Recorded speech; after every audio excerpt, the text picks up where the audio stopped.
Welcome! I'm truly grateful to have you here. Please, make yourself comfortable and take your time. This story was crafted with care, dedication, and deep respect for your attention. I hope it brings you joy, reflection, and perhaps even a touch of nostalgia. Once again, thank you for sharing a moment of your day with me.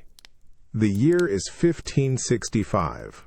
You are in London, deep within the Tower, though the chill in the air feels far from its imposing stone walls.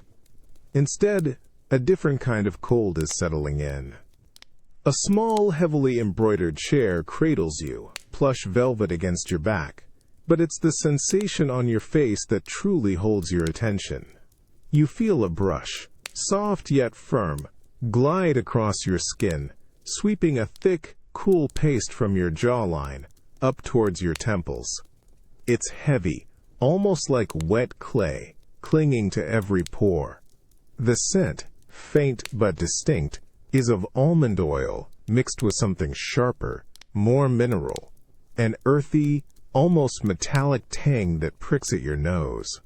You close your eyes, letting the skilled hands of your lady-in-waiting work their magic, her movements precise, practiced, perfected over countless mornings like this one.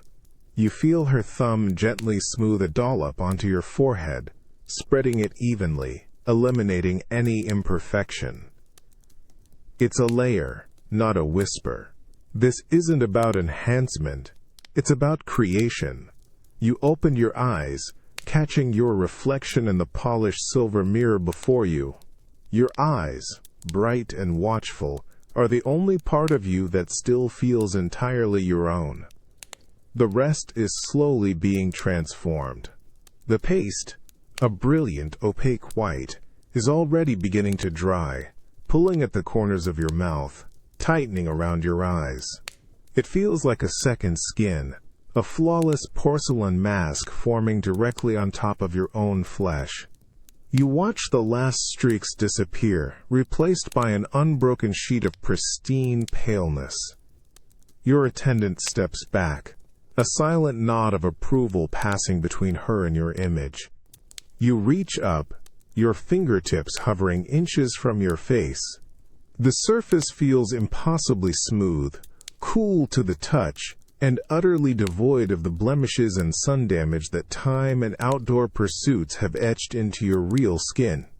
This perfection, you realize, is a shield. It's the face the public expects, the image of unblemished authority and youth. But beneath its cold, smooth surface, you can already feel a subtle itch beginning, a phantom awareness of the warmth trapped underneath, struggling to breathe. It's a strange, almost unsettling duality, the flawless queen presented to the world, and the living, breathing woman held captive within. You turn your head slightly, testing the flexibility of your new facade. It holds firm, unyielding. This is the weight of expectation, painted on in layers. This is how you prepare to face a kingdom, presenting not just a monarch, but an ideal carved from lead and vinegar, a dangerous beauty, but beauty nonetheless. It's cold, it's absolute, and it's perfect. If this story resonates with you, please like and subscribe.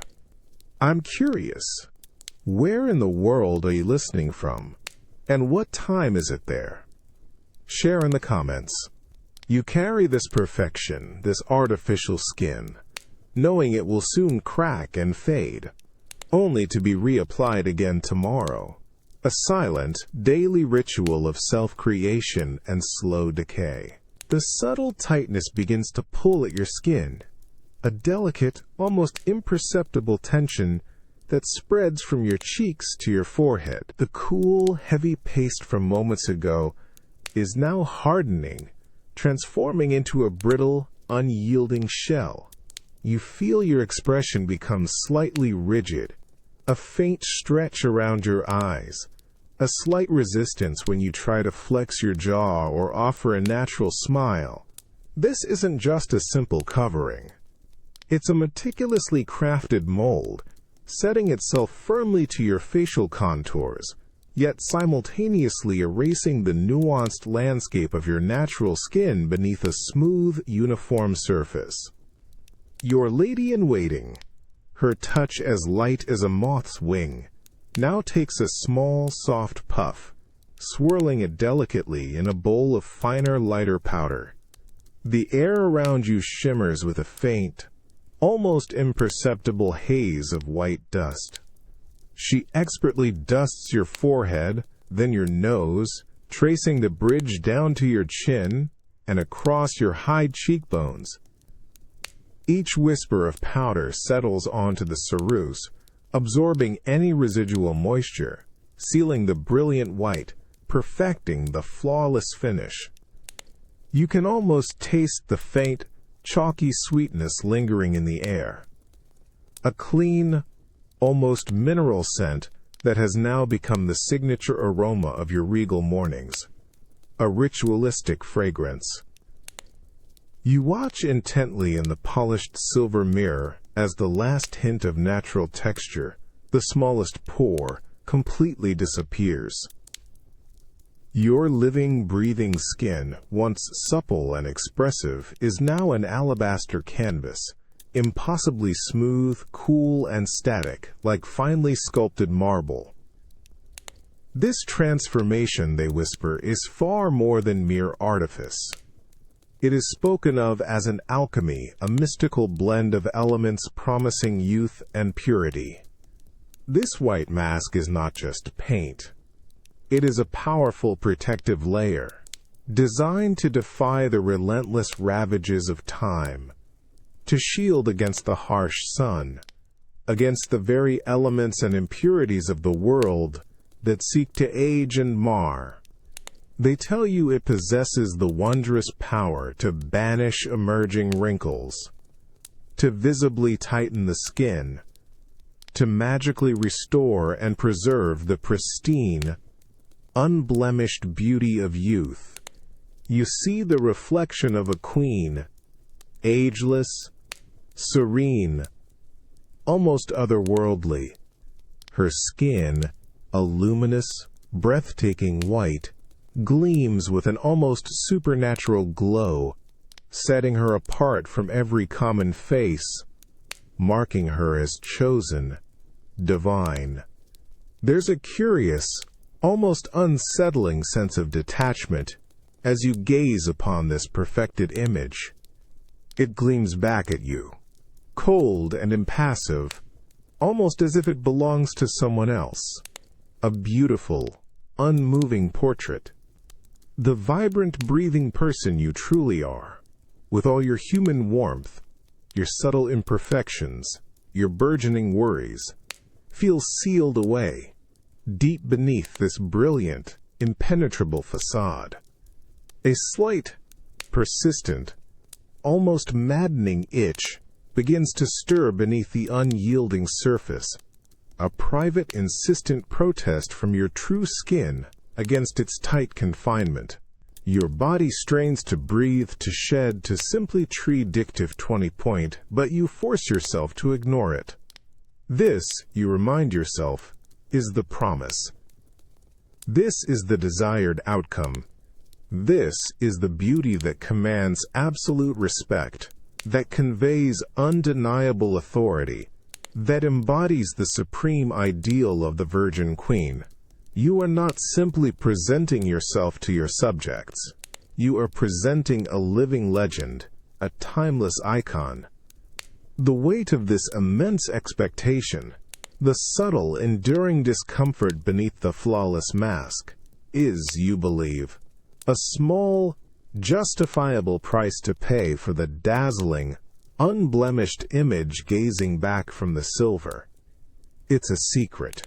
A profound personal sacrifice made daily for the undeniable glory of your public persona, a belief that it grants you immense power, unaware, truly unaware, of the insidious, creeping cost. You subtly raise your chin, a regal gesture, accepting the mantle of this flawless, meticulously constructed beauty, ready to face the day. The gilded hall hums with hushed whispers and the rustle of rich fabrics, a world of vibrant color and muted sound, yet your own face feels like a still, cold canvas in its midst. The air, thick with the scent of wood smoke, beeswax, and perhaps a faint, lingering trace of the costly perfume worn by a departing ambassador, feels almost alien against the unyielding porcelain surface of your skin. You stand before a long receiving line, each courtier bowing low, their gazes rising to meet yours, unflinching, expectant.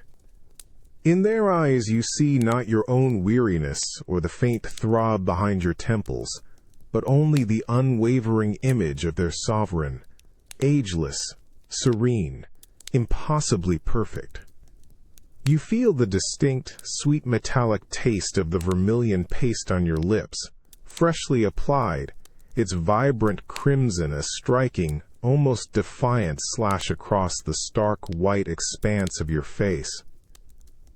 It's the only vivid bloom, the single bold stroke of life on a canvas otherwise dedicated to immaculate paleness. This contrast, is crucial, a visual shorthand for power and purity. You watch your reflection in the polished surface of a nearby silver goblet, a fleeting glimpse of a perfect painted mask. The white saracen, now utterly dry, pulls gently, persistently, at the delicate skin around your eyes and the corners of your mouth. When you offer a polite, regal nod, the muscles beneath your mask strain, making the gesture feel less fluid, more deliberate, as if you are moving a finely crafted doll rather than your own flesh. The subtle itch, once a mere suggestion, now prickles beneath the surface, a low hum of protest from the skin, suffocating under its layers. You resist the urge to even unconsciously touch your face, knowing any unguarded gesture could betray the meticulous construction. Your gaze, sharp and intelligent, sweeps across the faces before you, but the expression you present is carefully calibrated, a silent pronouncement of authority and composure. There is a curious sense of disconnection, a feeling that your true self is observing from behind a pane of frosted glass, witnessing the world, but not quite of it. The sound of your own voice when you finally speak feels different too, vibrating slightly within the tight confines of the mask, as if echoing in a small, enclosed chamber. This is the daily performance, the unwavering presentation of the ideal. The white of your face absorbs the candlelight, reflecting it back with an almost ethereal glow, making you seem less woman, more icon. The crimson of your lips, in turn, seems to throb with a quiet, powerful vitality, a singular point of warmth in a field of cool, artificial perfection. You feel the slow passage of time, not on your skin, which denies it, but in the subtle ache of your jaw, the persistent pressure behind your eyes, the effort required to maintain this flawless, rigid beauty. It's a silent internal battle, waged beneath the surface of absolute calm. You are a living portrait, a masterpiece designed to awe and inspire, crafted from both enduring belief and insidious material, existing in that potent, fragile space between aspiration and reality. The scent of expensive incense, mingled with the faint, metallic tang of the court's elaborate candelabras, hangs heavy in the air. You sit upon a raised dais, a shimmering tapestry of gold and crimson draping behind you, the weight of your velvet robes and the crown upon your head pressing down, a constant physical reminder of your station. Before you, the court unfolds like a vibrant, moving tableau, a living painting of ambition and adoration. Their collective gaze, sharp and unwavering, is fixed on you, not the woman beneath, but the icon, the pristine image you present. You feel the oppressive warmth of the crowded chamber beginning to seep through the layers of your gown, a creeping heat that finds its way to your face. The brilliant white ceruse, once cool and comforting, now feels like a stifling second skin, a layer of clay baked under the sun. The gentle itch you've grown accustomed to has escalated, transforming into a subtle, persistent burn beneath the surface. A quiet protest from your flesh. Your skin feels tight, almost stretched to its limit, especially around your jawline. When you allow a fleeting, regal smile to grace your lips, the movement is stiff, almost forced, as if your muscles are fighting against a rigid casing. The vibrant vermilion on your mouth cracks ever so slightly at the corners, a tiny, almost imperceptible fissure in the carefully constructed facade. You watch the faces of your courtiers, their expressions a mix of awe, respect, and perhaps a flicker of fear. They see the Virgin Queen, unblemished, eternal, a beacon of strength and purity. They do not see the faint tremor in your hand as you raise it to acknowledge a bowing nobleman, nor do they perceive the quiet, internal battle raging beneath the flawless mask. You feel a strange sense of detachment, as if your consciousness hovers just behind your eyes, observing this grand performance from a distant, safe vantage point. The sounds of the court, the rustle of silks, the murmured conversations, the distant strains of a lute, feel muted, filtered through a thick, invisible barrier. This is the theater of power, and you are its central, unwavering star. Every gesture, every tilt of your head, every carefully measured word, is part of the script. The pressure to maintain this perfect illusion is immense, a heavy, silent burden. You find yourself holding your breath for longer than natural, each exhalation a shallow release. Your throat feels dry, a persistent scratchiness that you suppress with a practiced swallow. This beauty, this power, feels less like a gift and more like a costume you can never truly shed.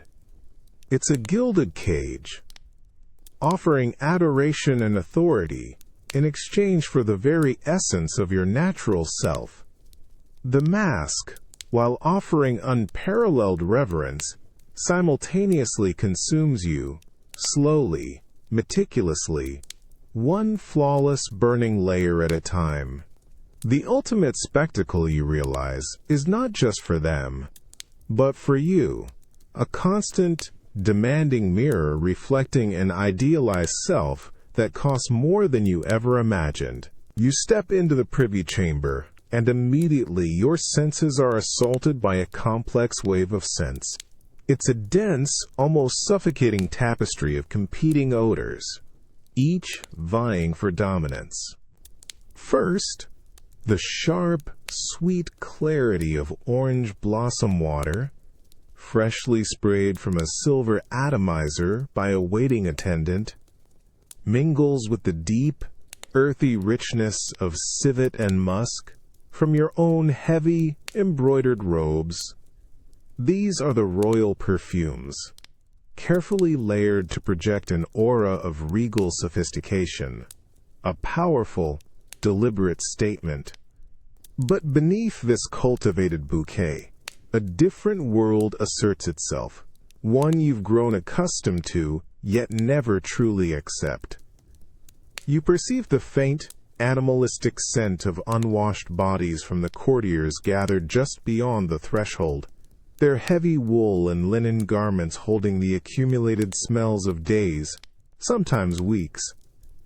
There's the metallic tang of old sweat, the faint, sour note of stale wine clinging to breath, and a pervasive dampness, a cold, musty scent rising from the stone walls and the packed earth beneath the rushes. The air is thick, almost chewable, carrying the memory of every meal, every conversation, every human presence that has passed through this very space. Your own face, encased in its brilliant white ceruse, feels strangely detached from these external sensations, yet your nostrils still draw in every nuance, every unwanted detail. You try to focus on the pleasant, expensive perfumes. The aroma of crushed roses, steeped in oil, rises from the small pomander clutched in a lady's hand nearby, a fleeting, delicate sweetness, an attempt at grace in a world of stark realities. Yet even that struggles, quickly fading against the stronger, underlying currents. A new, more unsettling sensation begins to prick at you, not just in your nose, but almost within the very fibers of the mask.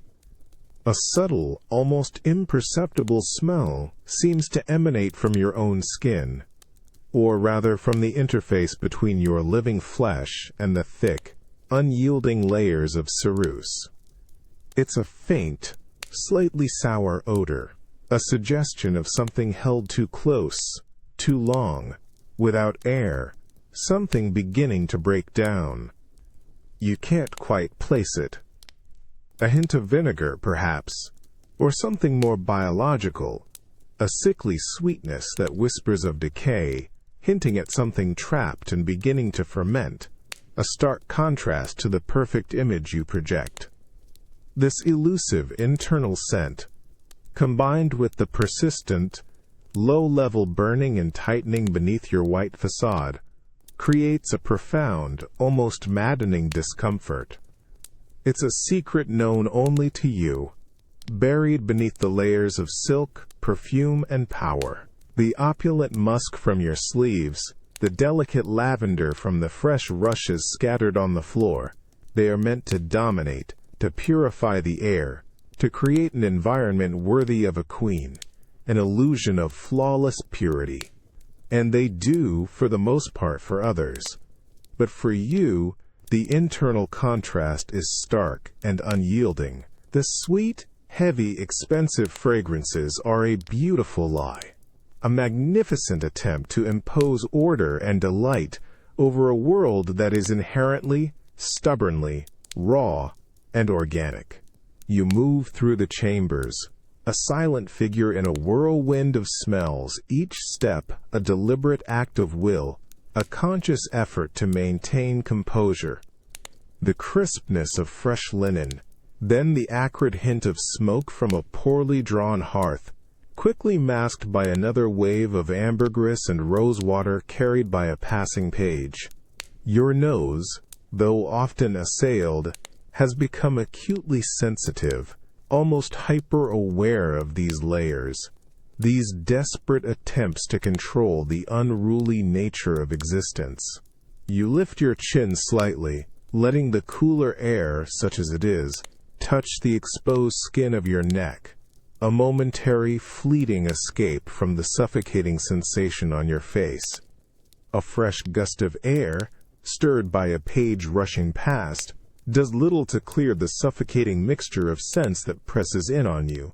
Instead, it feels as if every odor in the great hall is simply stirred anew, swirling around you in a dizzying, inescapable current. The carefully layered perfumes of orange blossom and musk, meant to define your royal presence, now feel like an inadequate, fragile veil against the raw, unfiltered reality of the court. You perceive the cloying sweetness of stale sweat from a nervous courtier, the sharp tang of cheap wine from a half-empty goblet, the damp, earthy smell rising from the floor's rushes, harboring everything trodden upon. It's an assault, a sensory deluge that makes the very air feel heavy and unbreathable. The faint, vinegary scent you've come to recognize, that sickly sweetness trapped beneath your brilliant white ceruse, seems to sharpen, asserting itself against the overpowering external fragrances. It's a smell only you can truly perceive. A private, unwelcome truth that makes you almost catch your breath. A bitter note in a symphony of forced elegance. You feel your nostrils flare subtly, trying to distinguish, to filter, to somehow escape this overwhelming olfactory assault. But there is no respite. The air itself feels saturated, thick with the tangible history of human presence, and the constant, underlying decay of a bustling, imperfect world. You stand on the dais, a living statue carved from lead and vinegar, meticulously painted, absolutely still. Your vision is sharp, observing the movements of courtiers, their bows, their hesitant glances, but it's your sense of smell, now hyper-aware, that truly processes the scene, painting a far more visceral, less pristine picture than your eyes. A nobleman approaches, his rich velvet robes exuding a strong, cloying civet, a scent meant to signify wealth and status, yet now it just adds another heavy layer to the already suffocating atmosphere. You offer him a slight, regal inclination of your head, the movement stiff, almost doll-like, as the mask on your face strains against the natural flexibility of your skin. The persistent burning beneath the ceruse has intensified, transforming into a dull, throbbing ache that seems to resonate with every unwanted scent you inhale. Each slow, measured breath feels like a careful negotiation with the air, a desperate attempt to draw in only the crispness of linen or the faint, sweet rosewater, while warding off the heavier, cloying smells of crowded bodies and decaying rushes. Your chest feels tighter than usual, a subtle pressure adding to the burning beneath your skin. It's a constant vigilance, a tireless effort to appear untouched, unassailable, while your senses are bombarded and your body quietly rebels. This is the ultimate illusion of purity, you realize. An external perfection presented to a world that is anything but. You are the immaculate, unblemished queen, yet you are acutely aware of the raw, organic reality pressing in from all sides, and the insidious, quiet rot beginning within your own painted shell. You are a sanctuary of white amidst chaos, a magnificent lie that everyone, yourself included, desperately wants to believe. You are both the illusion and the one suffering for its relentless maintenance. A silent sentinel in a world of overwhelming sensation. You are in a candle-lit study, poring over dispatches, the faint scent of parchment and warm wax filling the air. It's late, and the world outside the heavy oak doors has quieted, yet a new, unwelcome agitation has begun to stir on your face. It starts subtly, a tiny, almost imperceptible tickle just above your left eyebrow.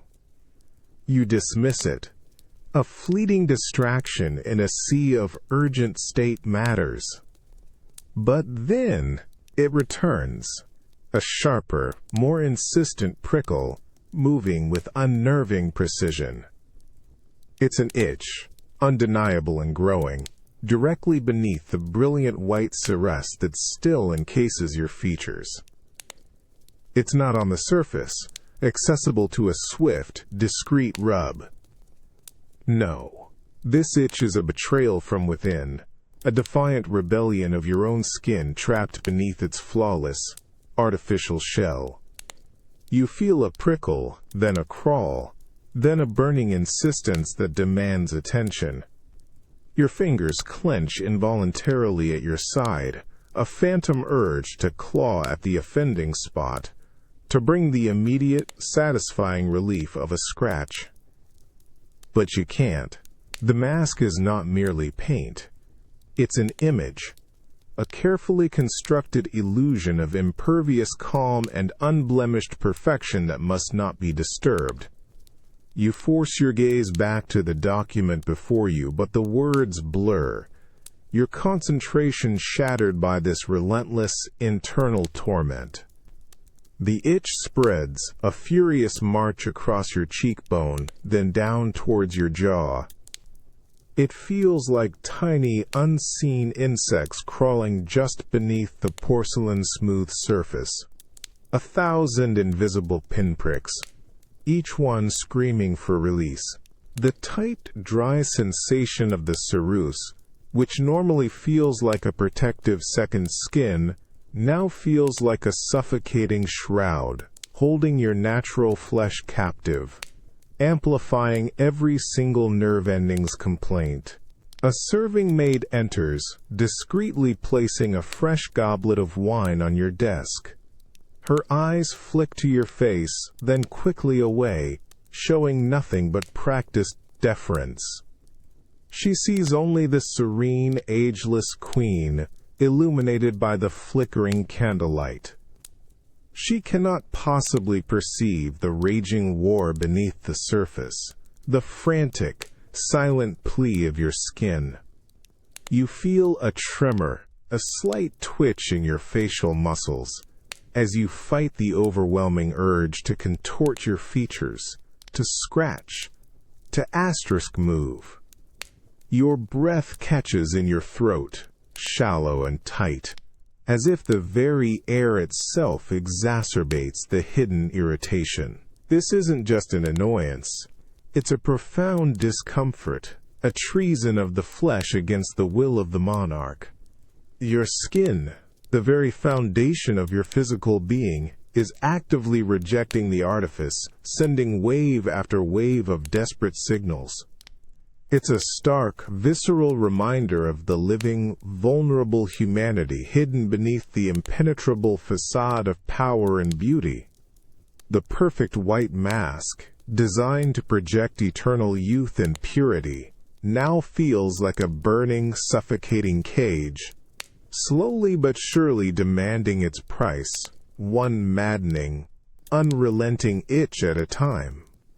This is the silent rebellion. A constant, private battle, waged with every moment you wear the crown. The first warning arrives not as a whisper, but as a dull, insistent throb deep within your jaw. It's late, the velvet drapes drawn against the London chill, muffling the sounds of the distant city, and you are finally alone in your bedchamber, the heavy silence broken only by the comforting, rhythmic crackle of the dying fire. You had just dismissed your ladies-in-waiting. The last remnants of the day's elaborate ritual finally peeled away, the layers of heavy silk, the intricate coiffure, the oppressive weight of jewels, but not the ceruse. That remains a second, unyielding skin, its cool surface now feeling oddly detached from the growing heat beneath. The ache begins subtly, a ghost behind your teeth, near the back of your mouth, a faint pressure that you initially mistake for nothing more than weariness, a consequence of a long, arduous day of council meetings and courtly duties. You shift on your pillows, restless, trying to find a position that offers even a momentary reprieve, but it persists, growing bolder, deeper, more defined. It feels less like an ache, and more like a small, persistent hammer striking rhythmically against the very bone of your jaw, a relentless, heavy weight. It isn't sharp or piercing, not yet, but a pervasive, throbbing presence, spreading outwards into your cheek, up towards your temple, a dull, nagging pulse that stubbornly refuses to be ignored or reasoned with. Your mind, usually so sharp and focused, finds its thoughts fragmenting, constantly drawn back to this internal discord. The flawless white mask, usually a source of comfort and regal reassurance, a symbol of your eternal youth and beauty, now feels like a cruel, taut drum stretched over your private agony. It pulls, as it always does, at the corners of your eyes, your mouth, but now that familiar rigid tightness amplifies the throbbing beneath, creating a suffocating pressure. You press your tongue carefully against the offending molar, testing, prodding with a desperate, silent hope for relief, but it only stirs a fresh wave of intensified pain, a distinct, sickly sensitivity that radiates to the very roots of your teeth. There's a faint, almost metallic taste in your mouth, not the rich, sweet vermilion of your lips, but something bitter, faintly acidic, clinging stubbornly to your gums, a taste that seems to perfectly echo the bitter feeling welling inside you. You close your eyes, squeezing them tightly shut, trying to will the pain away, to retreat into the quiet, disciplined chambers of your mind. But it follows, a dark, pulsating core in the center of your consciousness, a beacon of unwelcome reality. You recall the stories, the hushed whispers among your ladies and physicians, about women who used the powerful ceruse for years, how some experienced strange, inexplicable ailments, persistent headaches, a slow fading of their natural vitality, an unnerving looseness in their teeth, a cold, creeping chill, entirely unrelated to the chamber's temperature, crawls up your spine. Is this it? Is this the profound price, finally demanding its full, insidious measure, seeping not just into your superficial skin, but deeper, into the very bone and marrow of your being, undermining your strength from within? You bring a hesitant hand to your jaw, the fingers hovering, not daring to press firmly against the perfect, unblemished surface of the ceruse, knowing that a direct touch would offer no true solace, only disturb the carefully crafted illusion that must remain intact even in solitude. The profound irony of it is stark, almost unbearable.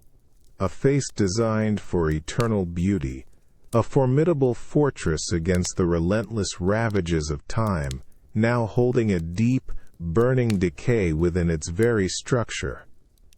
This pain, a searing, secret treason of the body, rages beneath the placid, unchanging mask, a stark, visceral reminder that even the most powerful queen is ultimately but fragile flesh and bone. You find yourself in a different kind of chamber, one far removed from the gilded splendor of the court. The air here is thick, humid, and carries a bewildering mix of potent, clashing aromas. It's a pungent, earthy smell of dried herbs, hanging in bundles from the low, smoke-stained ceiling, mingling with the sharp, acidic tang of vinegar, and something distinctly metallic, almost coppery, that catches in the back of your throat. This is the apothecary's lair, a place of secrets and concoctions, where the promise of beauty is brewed. The light is dim, filtered through small, grimy panes of glass, casting long, dancing shadows from rows of bubbling alembics and stacks of earthenware pots. The heat from a low-burning furnace at the back of the room radiates outwards, making the air heavy and oppressive. You hear the rhythmic, hollow clinking of glass against glass, the soft scrape of a pestle in a mortar, and the occasional, unsettling hiss from a retort bubbling over a flame. Each sound is precise, deliberate, hinting at a world of meticulous measurement and ancient, almost mystical practice. Your gaze falls upon a long, rough-hewn table, stained and scarred from years of chemical spills and endless preparation. Spread across its surface are a collection of strange and unsettling ingredients. you see piles of pristine white powder, finer than any flower, catching the meager light with an almost unnatural brilliance. Beside it, small, dark lumps of what looks like raw lead, dull and heavy, are scattered haphazardly. There are also bowls of murky liquids, their surfaces shimmering with an oily sheen, and small, stoppered vials filled with clear, pungent vinegar. The air here vibrates with an almost palpable tension, a sense of potent, alchemical forces at play. A figure moves in the shadows, the apothecary himself, his face obscured by the low light, his hands moving with quiet, practiced efficiency. He doesn't look at you directly, his focus entirely on his arcane craft, but you feel the weight of his presence, the implicit understanding of his role in your daily ritual. You watch him carefully scoop a measure of the brilliant white powder into a wide, shallow bowl. Then, with a slow, deliberate tilt, he pours a stream of the sharp-smelling vinegar onto it. A faint hiss rises, a small cloud of vapor, and the mixture begins to effervesce, bubbling gently, transforming before your eyes. The raw ingredients, seemingly so inert and disparate, begin to meld, to merge into a single cohesive substance.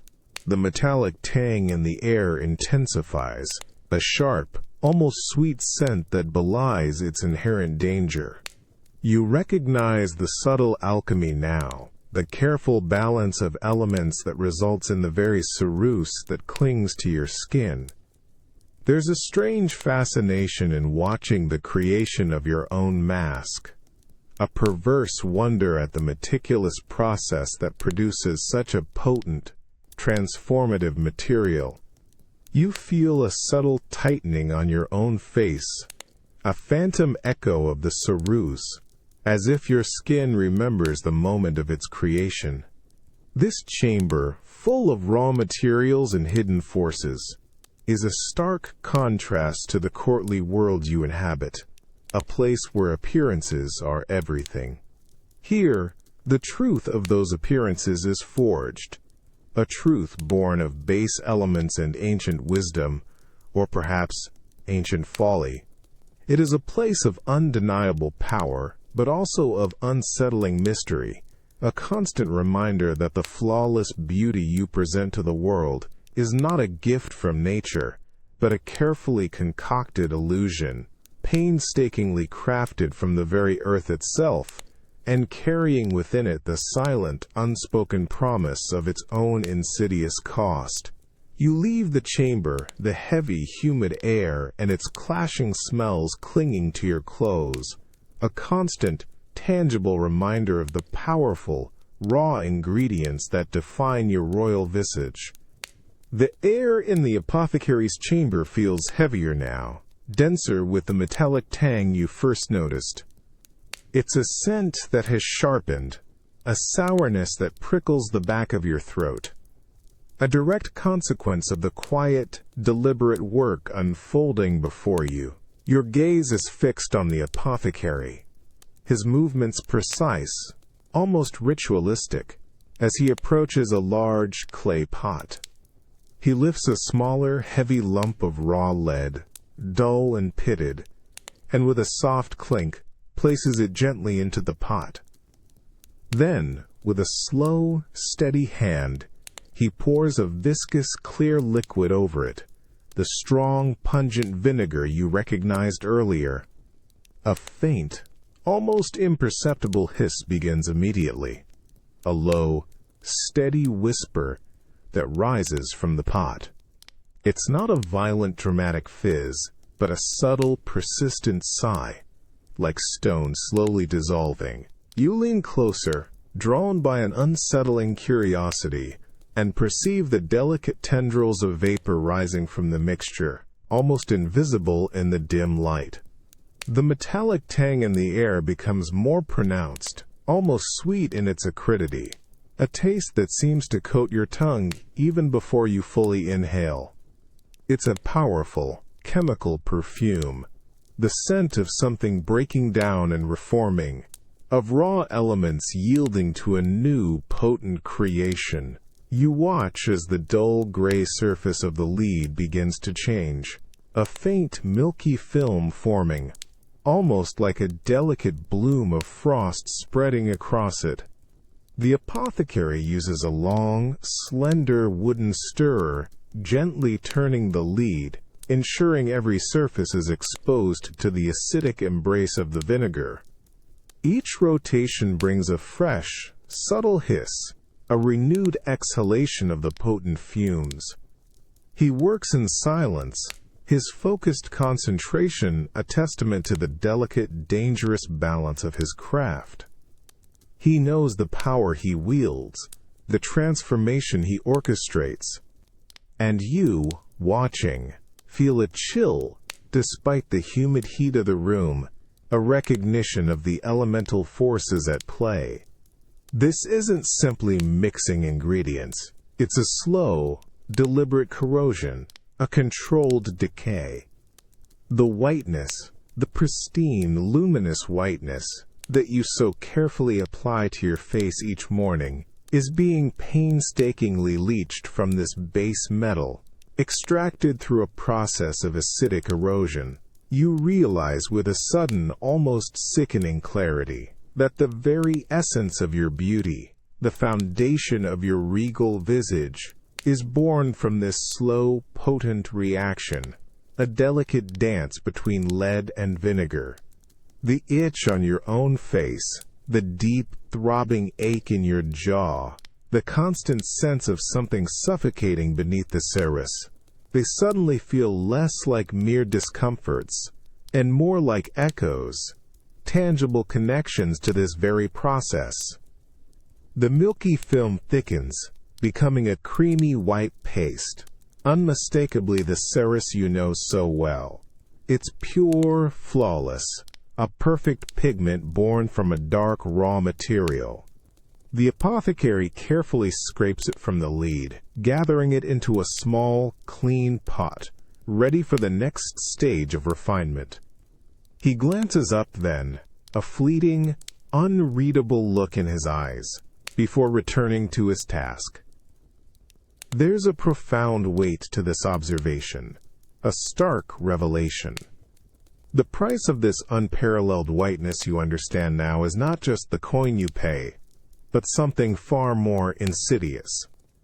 It's a silent, unseen exchange, a slow, insistent burrowing of these very elements into your own flesh, a constant reminder that perfection, especially one so chemically extracted, always carries a cost. You are watching the creation of your own delicate, powerful, and utterly toxic mask, a beauty that promises immortality while whispering of decay. You've been wearing the ceruse since dawn, and as the afternoon sun angles through the tall windows of the long gallery, casting patterns across the polished floor, the mask feels less like a second skin, and more like a cruel, unyielding prison. The initial, cool, smooth embrace of the morning has long since vanished, replaced by a suffocating, almost claustrophobic pressure. You feel the constant heavy weight of the white paste, thick and unyielding, pressing down on every pore, every curve of your face, as if actively preventing your skin from breathing. Each breath you take feels shallower, more effortful, as if the air itself struggles to penetrate the dense layers that form your regal visage. A low throb has settled behind your temples, a dull, persistent ache that vibrates with every step you take through the crowded hall. The humid air, thick with the scent of countless bodies, beeswax, and stale perfume, feels dense against your exposed neck, a stark contrast to the stifling lack of circulation on your face. You pass a large, ornate mirror, catching a glimpse of your reflection. The queen staring back is impeccable, serene, her features frozen in an ageless porcelain perfection, yet you know, intimately, the fiery rebellion brewing beneath. Your skin feels hot, a trapped heat that has nowhere to escape, building steadily, creating an internal furnace. The itch, a familiar, unwelcome guest, has now evolved into a pervasive, relentless irritation, a prickling sensation that crawls and burns across your cheeks, your forehead, along your jawline. It demands attention, a furious, silent scream from your skin, desperate for release. You subtly shift your weight, tilt your head slightly. A barely perceptible movement designed to offer some fleeting relief, but the mask holds fast, an unyielding shell. Every smile, every regal nod, every flicker of expression feels like an immense effort, pulling against the rigid layers of ceruse, threatening to crack the pristine surface. The vivid vermilion on your lips feels dry, almost brittle, a bold streak of red on a landscape of suffocating white. You find yourself taking more conscious, deliberate breaths, a subtle, almost unconscious attempt to draw in more air, to cool the burning sensation, to lessen the feeling of being entombed within your own face. The familiar ache in your jaw intensifies, a dull, throbbing counterpoint to the surface irritation, reminding you of the deeper, hidden costs. This isn't merely discomfort anymore. It's a slow, insistent suffocation, a creeping awareness of being sealed off from the vital exchange of air and light. The weight of the crown feels heavier, the intricate ruff around your neck tighter, all conspiring to reinforce this feeling of being encased, a living portrait trapped within its own magnificent frame. Your court observes you, their faces reflecting awe and respect for the unblemished monarch, their sovereign who stands tall and unwavering. They see strength, power, eternal youth. They cannot possibly perceive the growing claustrophobia, the burning irritation, the mounting sense of being held captive beneath the flawless artificial skin. You are a breathtaking spectacle, a magnificent icon, but within the bounds of that perfection, you feel a profound, unsettling isolation, a silent, internal struggle for air and release. This mask, intended to bestow upon you an aura of divine purity, has become a relentless, suffocating burden, slowly but surely claiming a piece of your vital essence with every passing, unbreathable moment. The day drags on, each minute a testament to your endurance and the silent, growing tyranny of your own skin. The day wears on, and the heat in the crowded hall has become stifling, almost unbearable. The rich, heavy fabrics of your gown, meant to impress, now feel like an additional layer of suffocation clinging to your skin. The air, thick with exhaled breath and the lingering sense of perfume in unwashed bodies, offers no refreshment. You feel a distinct, clammy dampness beginning to gather at your hairline. Just beneath your elaborate wig, a bead of perspiration trickling slowly down your temple, a private, rebellious act of your body against the oppressive heat. You are acutely aware of the rigid, unforgiving surface of the ceruse on your face. The insistent itch from earlier has transformed into a deeper, persistent burn, a fiery irritation that radiates from beneath the mask. Your skin feels stretched to its absolute limit, a raw, exposed nerve beneath its pristine white shell. Then, it happens. As you turn your head slightly to address a bowing courtier, you feel it. A minute, almost imperceptible shift, a faint, dry drag. You catch your reflection in a polished breastplate nearby, and there it is. A hairline fracture, a delicate spiderweb crack beginning at the corner of your eye, extending downwards onto your cheekbone. It's small, barely visible to anyone but yourself, yet it feels like an immense, gaping wound, a profound betrayal of the illusion. The crack, once formed, seems to invite others. You feel a new tension as another appears, a tiny, almost invisible fissure across your forehead, just beneath the carefully painted hairline of your wig. Beneath these cracks you perceive the faint, glistening sheen of moisture, a testament to the sweat trying desperately to escape its pristine prison. Your regal composure remains unbroken, your smile unwavering, but internally, a frantic alarm bells ring. The perfect facade, your carefully constructed image of unblemished beauty and eternal youth, is failing. It's breaking down, literally, before your eyes. You feel a new urgency, a profound anxiety bubbling beneath your calm exterior. The weight of courtly expectation presses down on you, magnifying every tiny flaw, every crepitation of the crumbling mask. You keep your movements minimal, slow, deliberate, each gesture a careful negotiation against further damage. The metallic taste in your mouth seems to intensify, a sharp, bitter echo of the lead-based cosmetic that now literally cracks on your face. The throbbing in your jaw, too, has sharpened, now a more insistent, painful beat, as if the very bones beneath are rebelling against the relentless pressure.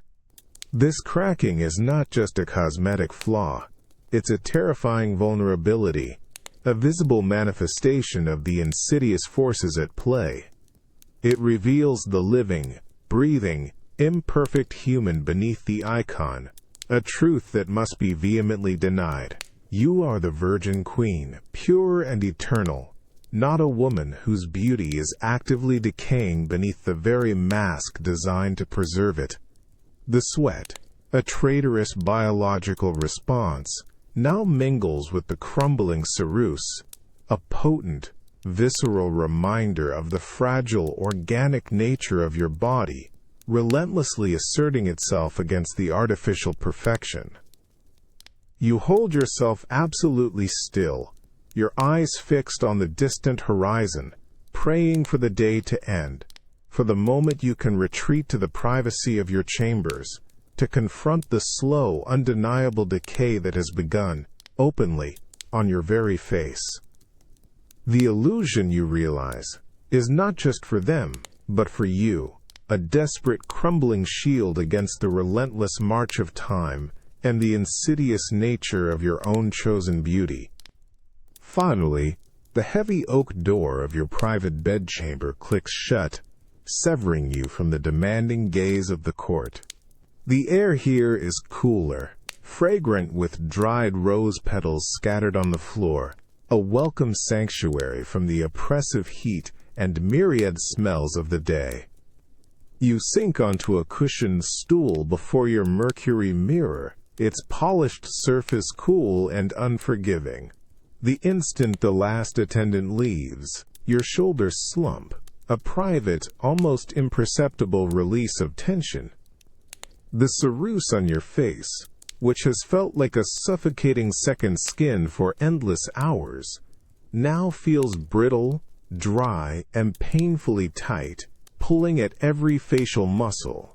The burning irritation beneath has intensified, a raw, insistent throb that promises to explode once the layers are finally removed. Your most trusted lady-in-waiting approaches, a silver basin of warm water in her hands, its surface shimmering faintly in the candlelight. She dips a soft linen cloth into the water, wringing it gently, and the faint scent of lavender rises with the steam. You brace yourself, closing your eyes as the warm, damp cloth is pressed, ever so delicately, against your forehead. It's a shock. A sudden, almost exquisite sensation of warmth on skin that has been encased in cool, impenetrable white all day. A sigh escapes your lips, a low, involuntary sound of profound relief. The water begins to soften the hard, leaden mask, slowly loosening its relentless grip. She works with a practiced hand, patiently wiping, blotting, dissolving. You feel the thick, cool paste begin to liquefy, running in faint, milky streaks down your temples, mingling with the sweat that has been trapped beneath all day. The metallic, vinegary smell of the ceruse, once faint, now rises, sharp and potent, as it rehydrates and separates from your flesh. You feel a strange sense of fragility, of vulnerability, as layer after layer of the perfect facade is gently, painstakingly removed. Each stroke of the cloth brings a fleeting moment of relief, followed by a deeper, more unsettling realization of what lies beneath. The persistent itch now feels less like a surface irritation and more like a pervasive raw tenderness, a heightened sensitivity to every touch. When the last remnants of the white have been wiped away, and your lady steps back, her expression carefully neutral, you open your eyes. You gaze into the mercury mirror, and the reflection that greets you is stark, almost alien. This is your face, raw and exposed, stripped bare of its regal perfection, and the sight sends a chill through you that no hearth fire can banish. Your skin, usually fair, is now mottled with an angry, uneven redness, a map of irritation and inflammation. Patches of flaky, dry skin cling stubbornly to your jawline and around your nose, contrasting sharply with the glistening, almost feverish sheen of oil and sweat on your forehead. Tiny, unsightly blemishes, previously hidden beneath the opaque mask, now stand out in stark relief, some weeping faintly, others raised and inflamed, a vivid testament to the suffocation and chemical assault endured throughout the day. The veins in your temples, usually subtly visible, now appear almost purple against the splotchy redness. Your eyes, accustomed to the stark white frame, look weary, almost sunken, surrounded by faint dark circles, a stark contrast to the bright, watchful gaze you present to the court. The mirror, mercury-backed and unforgiving, reflects every single imperfection, every painful truth. It's a profound, chilling moment of self-confrontation. This is the real face of the queen, stripped bare, and it speaks not of eternal youth, but of silent, insidious damage. It is a face of raw, undeniable vulnerability, a stark portrait of the relentless toll that perfection demands, a slow, quiet unraveling of the living flesh beneath the impenetrable mask. The bitter truth burns, not just on your skin, but deep within your spirit. You stare into the mercury mirror, your breath catching in your throat. The reflection stares back, not as a perfect queen, but as something raw, something damaged. The mottled redness on your cheeks and forehead feels like a burning map of betrayal, each angry flush a testament to the suffocating layers you wore.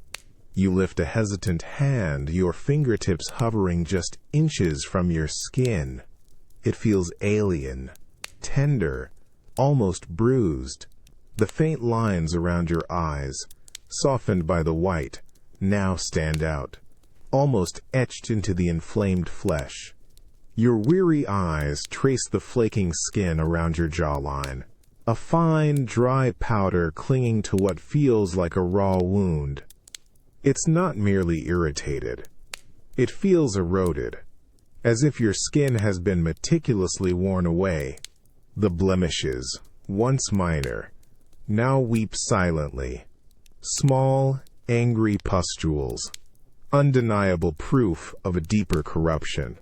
You reach up, brushing a gentle finger across a tender patch near your temple, and a tiny piece of skin flakes away, a chilling demonstration of the damage.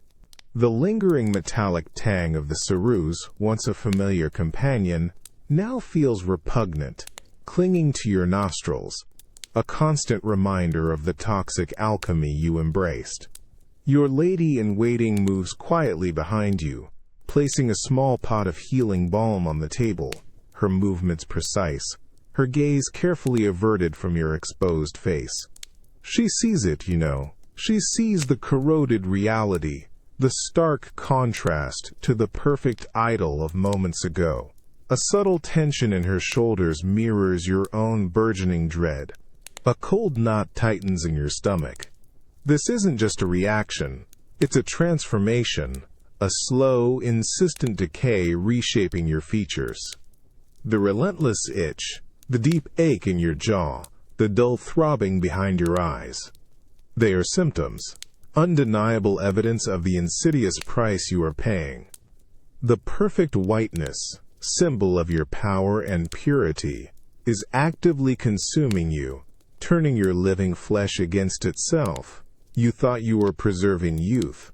Instead, you invited a corrosive guest, one that strips away more than blemishes, but the very health of your skin.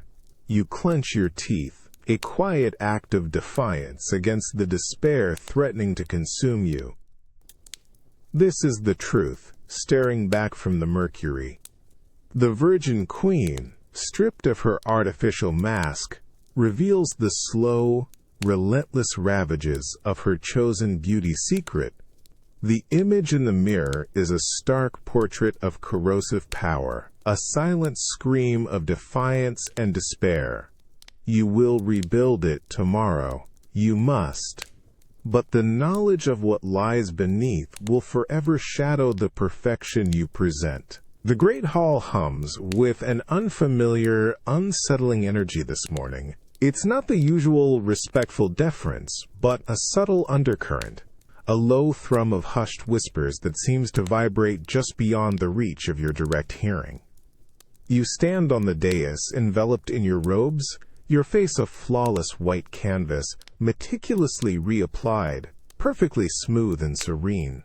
Yet you feel a prickle, not of the familiar itch, but of an unspoken awareness, a sudden acute sensitivity to the very air.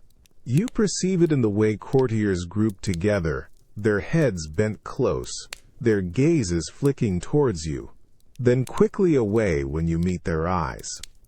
You hear it in the sudden lulls in conversation as you approach, followed by a swift, nervous resumption of chatter, carefully modulated, designed to exclude.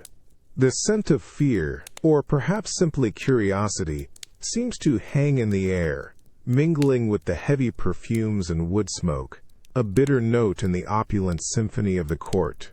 Your ears, usually attuned to every nuance of courtly discourse, strain to catch a stray word, a revealing inflection, but they remain just out of reach, fragments of sound dissolving into the general murmur.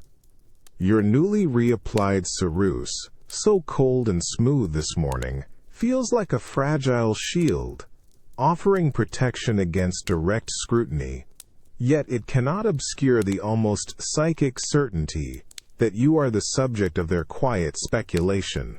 You observe a lady in waiting, her eyes wide, whispering fiercely to a nobleman, who then offers a theatrical shrug, before both turn to offer you a profound, if slightly too eager, bow.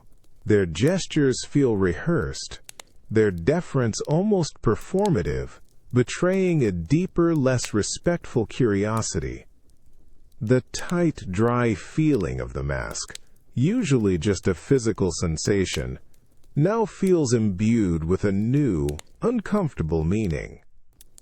It's a barrier, yes, but also a target, a subject of their silent, probing questions.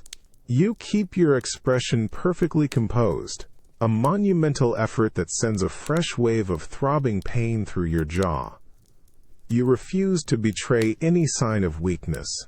any crack in your regal demeanor.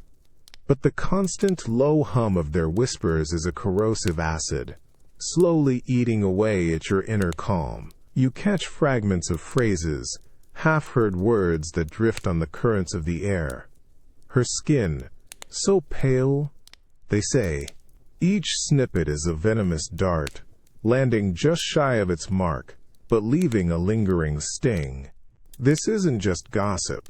It feels like an assessment, a quiet judgment of the visible deterioration that even the thick layers of Saris can no longer fully conceal. You realize that your secret, the slow, insidious decay beneath your mask, is no longer entirely your own. It has seeped into the court, a phantom illness, a silent scandal that everyone whispers about but no one dares to name directly. The air itself feels heavy with unspoken truths, a tapestry woven from whispers and veiled glances, and you, the queen, are ensnared within its intricate, suffocating threads. The illusion of perfection, you realize, is not just breaking, but being actively picked apart, piece by agonizing piece, by the very people you rule. The rich tapestry of sound in the great hall, usually a comforting backdrop to your rule, now feels like a shifting, amorphous presence, a constant murmur that seems to follow your every move. It's not simply the rustle of silks or the polite chatter. It's a specific, almost tactile hum of unspoken observations, a collective awareness that prickles at the edges of your perception.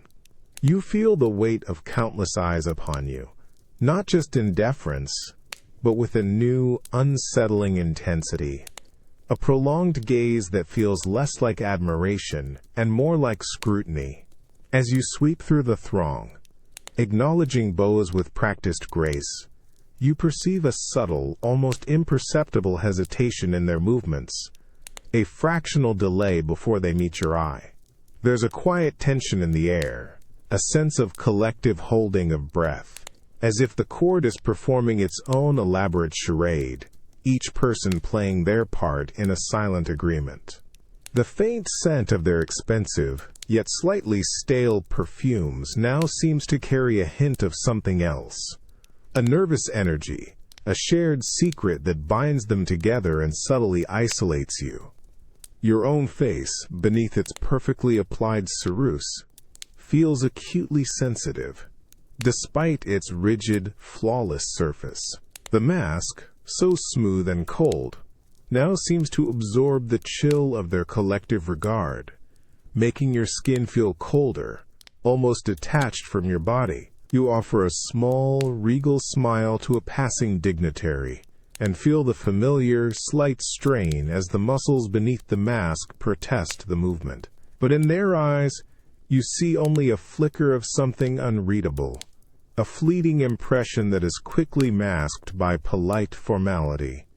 It's a silent, almost balletic exchange of veiled looks and forced pleasantries, an unspoken dialogue that bypasses words entirely. You hear a brief, almost caught whisper, cut off abruptly as you draw near, a sudden silence that screams more loudly than any direct accusation. The air itself feels thick with these unspoken judgments, these quiet assessments of the undeniable changes taking place beneath your carefully constructed exterior. Your jaw aches with a dull, persistent throb, a steady drumbeat beneath the surface, echoing the tension that permeates the very atmosphere of the court. The mask feels less like a shield against the world, and more like a magnifying glass, drawing every eye to its unchanging yet strangely altered facade. This, you realize, is the silent conspiracy of beauty. They see the pristine whiteness, the vibrant vermilion of your lips, the regal composure you present, but they also perceive something else, an underlying fragility, a subtle discord that contradicts the flawless image. They don't speak of it, of course. They wouldn't dare. But their collective silence, Their carefully averted glances, their almost too eager deference, all betray a shared understanding. They witness the slow, subtle toll your beauty demands. And you, the queen, are acutely aware that the illusion of invincibility, of eternal perfection, is slowly, irrevocably cracking in their minds, even if it holds firm on your face. The price of your beauty, you understand, is no longer just a private torment, but a public spectacle of unspoken, yet universally acknowledged, decay. The rich clamor of the royal feast fills the great hall, a symphony of silver against pewter, hushed conversations, and the resonant thud of laden platters as liveried servants move swiftly through the throng. The air is thick with the inviting aroma of roasted pheasant, spiced wine, and warm bread, a glorious tapestry of culinary delights designed to overwhelm the senses. Yet as you lift the heavy pewter goblet to your lips, feeling its familiar, dull weight against your gloved hand, another, more subtle sensation asserts itself. The wine, a fine claret, passes over your tongue, but beneath its fruity boldness, you detect a faint, almost imperceptible metallic tang, a whisper of something sharp and unfamiliar, yet strangely constant. It's a taste that clings, a ghost beneath the spices and the sweetness, a subtle bitterness that is easily dismissed as part of the complexity of the feast, or perhaps merely a peculiarity of the goblet itself. You take a bite of roasted venison, rich and succulent, carved for you onto a gleaming pewter plate. The savory meat fills your mouth, but again, that same elusive metallic note seems to interweave with the flavors, a dull undercurrent that subtly alters the experience, making the rich food taste faintly. Your jaw, already throbbing from the persistent ache that has become your nightly companion, feels a renewed pressure as you chew. The ceruse on your face remains perfectly still, an unyielding mask of serene perfection, yet internally, your mouth feels increasingly foreign. Your tongue, usually a discerning judge of flavor, feels slightly dulled, almost coated, as if a fine, invisible dust has settled upon its surface. You watch a nobleman across the table raise his own pewter cup, his expression one of hearty enjoyment, seemingly oblivious to the lingering metallic taste that now seems omnipresent to you. He laughs, a robust, genuine sound, and you offer a polite, tight-lipped smile in return, the movement of your facial muscles stiff and strained beneath the white. This subtle, insidious taste is a constant companion during these grand feasts, a counterpoint to the opulence. You sip the claret again, trying to discern its pure flavor, but the metallic whisper is there, unwavering. It's like a quiet, persistent hum at the back of your senses, easily ignored, yet always present. This isn't the burning irritation of the mask or the deep ache of your teeth. This is something far more pervasive, a creeping sensation of absorption, of slow, steady ingestion. The grand theater of the feast, with its lavish dishes and glittering utensils, suddenly feels like a dangerous illusion, a beautiful trap. The weight of the pewter plate in your hands, the solid, enduring quality of the metal, typically a sign of wealth and status, now feels different, heavier, almost imbued with a secret silent power. You finish your meal, trying not to dwell on the subtle, unpleasant aftertaste that coats your mouth, a flavor you can't quite wash away.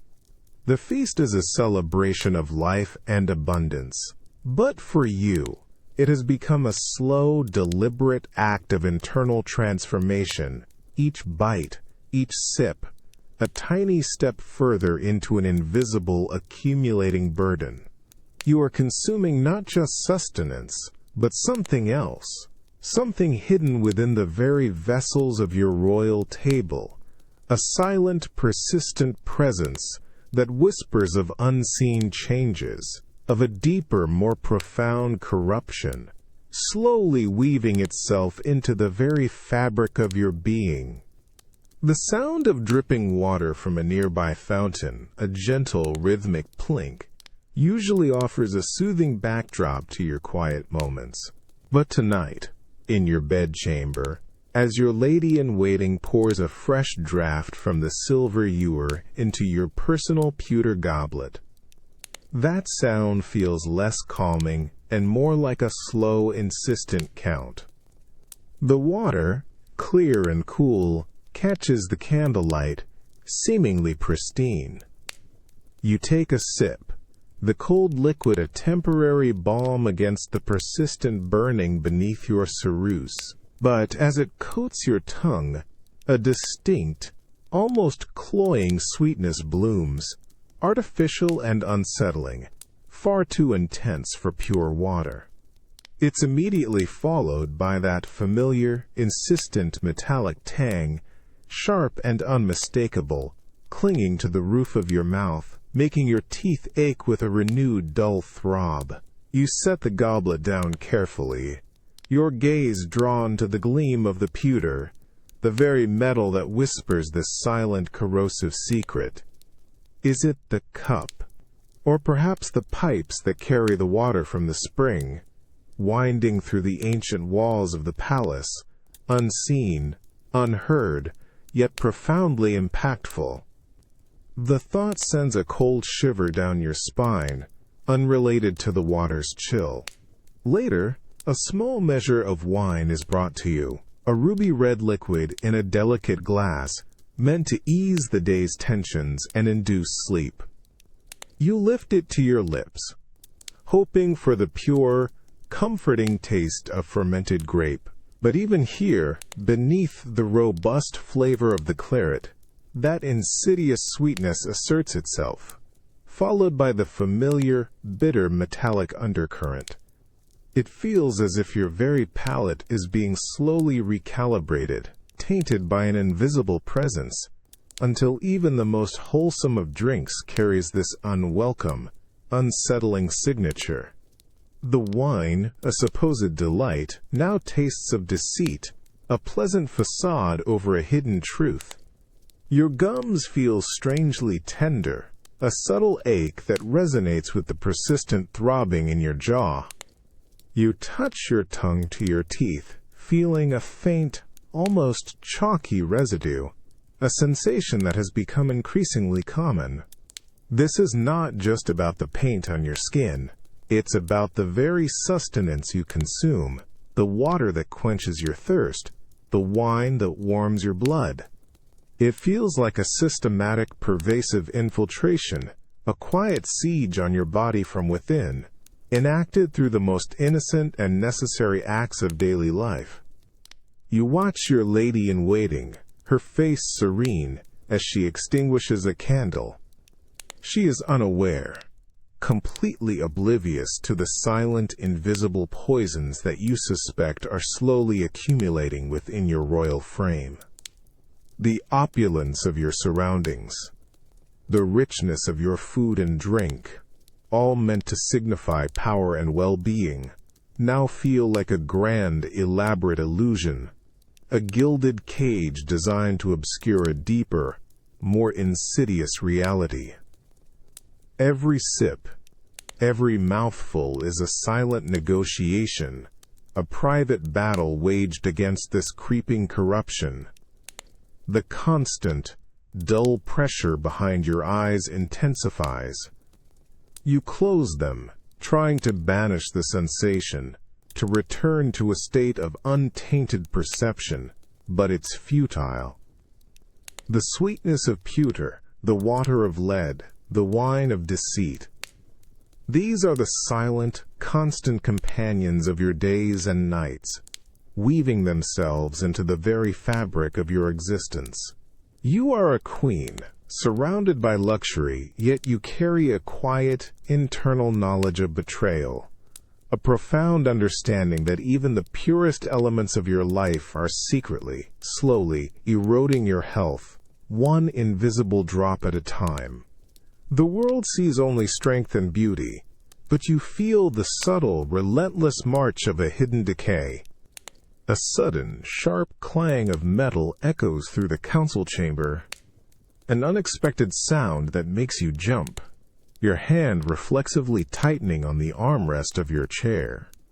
It's only a dropped inkwell, a minor mishap from a trembling scribe, but the noise rips through you like a jagged blade, setting your nerves on edge.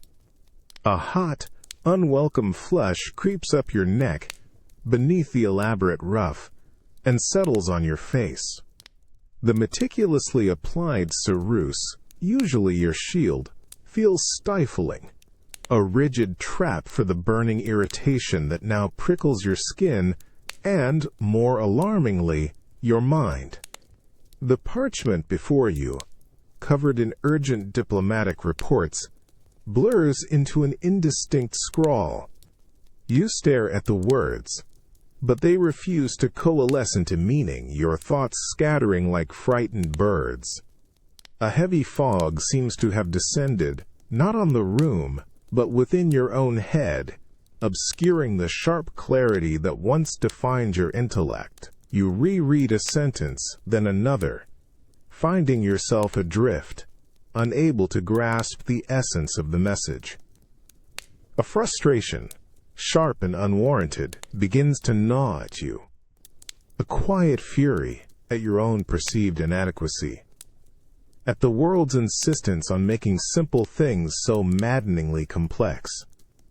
You feel a persistent, dull ache behind your eyes, a pressure that seems to be pushing outwards, making the very act of concentration a monumental effort. The usual chatter of your advisors, their earnest, carefully modulated voices, now grates on your ears. Each inflection a tiny irritating pinprick. You catch yourself almost snapping at a lord who repeats a point you've already dismissed, biting back a harsh retort. But your sharp glance, a silent reprimand, is enough to make him visibly flinch and retreat into the shadows. This volatile temper, this quick flash of unreasonable anger, is a new, unsettling companion, a stark contrast to the patient, measured monarch you strive to be. A tremor runs through your hand as you reach for your quill, a subtle unsteadiness that you quickly conceal by resting your palm firmly on the heavy oak table. A deeper fear begins to coil in your gut, a cold dread that whispers of forces beyond your control, forces quietly dismantling not just your body but your very mind. Is this the price? The persistent headaches, the blurry vision, the unsettling metallic taste in your mouth, and now, this terrifying mental fog, this erosion of your own keen wit. The perfect white mask on your face, the symbol of your power and invulnerability, feels like a mocking illusion. It hides the outward signs of decline, but cannot protect against the internal chaos, the quiet unraveling of your faculties. You try to anchor yourself, to grasp at a thought, a memory, but they slip away elusive, just out of reach. This isn't simply fatigue. It's something more profound, a slow, insistent dimming of your inner light. The queen they see is unyielding, eternal. But you, trapped behind the cerus, feel the insidious fear that the very core of who you are, your sharp intellect, your formidable will, is slowly, irrevocably, being clouded, consumed by an invisible poison. The whispers of the court feel less threatening than the silent, creeping certainty of your own internal decay, a deep-seated vulnerability that no amount of white paint can ever truly conceal. You press a hand to your forehead, a futile attempt to clear the spreading fog, the chilling awareness of what you are losing settling heavily upon you. The unexpected chime of a distant clock, usually a reassuring marker of time, now slices through the chamber like a sudden, jarring blow. It's barely a sound, yet it makes every nerve ending in your body recoil. You flinch, an involuntary spasm, your shoulders tightening, and your hand, resting lightly on a velvet cushion, trembles visibly for a fleeting moment before you manage to clench your fingers, forcing them still. The meticulously applied ceruse on your face feels utterly rigid, yet beneath its flawless surface, your skin seems to crawl, alive with 1,000 tiny insistent prickles, each one screaming in protest at the perceived assault of the sound. The air, usually a benign presence, now feels charged, almost hostile. Every breath you take is a conscious effort, as if the very oxygen is too sharp, too cold, grating against your senses. The faint flickering of the beeswax candles, a gentle dance of light, now feels like a series of violent flashes, making your eyes ache and sting, forcing you to narrow them slightly, though you quickly correct the gesture, maintaining the serene, unblinking gaze expected of you. This heightened sensitivity, this raw exposure of your nerves, is a new and terrifying torment, a constant, low-level hum of discomfort that threatens to overwhelm your carefully constructed composure. You perceive a subtle tremor in your left hand as you lift a heavy signet ring to press a seal, a minute, almost imperceptible waver that you quickly steady by pressing your thumb hard against your palm. The fine motor skills that were once second nature, the precise control over your own body, now demand a fierce, unrelenting concentration, a battle against an unseen force that seeks to unravel your very core. The metallic taste in your mouth has become more pronounced, a bitter, constant reminder of the insidious processes at work, and your gums throb with a dull, persistent ache that seems to resonate with the agitated state of your entire nervous system. A courtier approaches, speaking in a low, deferential tone, but their voice, though soft, feels disproportionately loud, reverberating in your ears, causing a phantom ringing in your temples. You force yourself to listen, to process their words, but the information feels fractured, difficult to grasp, slipping through the fog that has settled in your mind.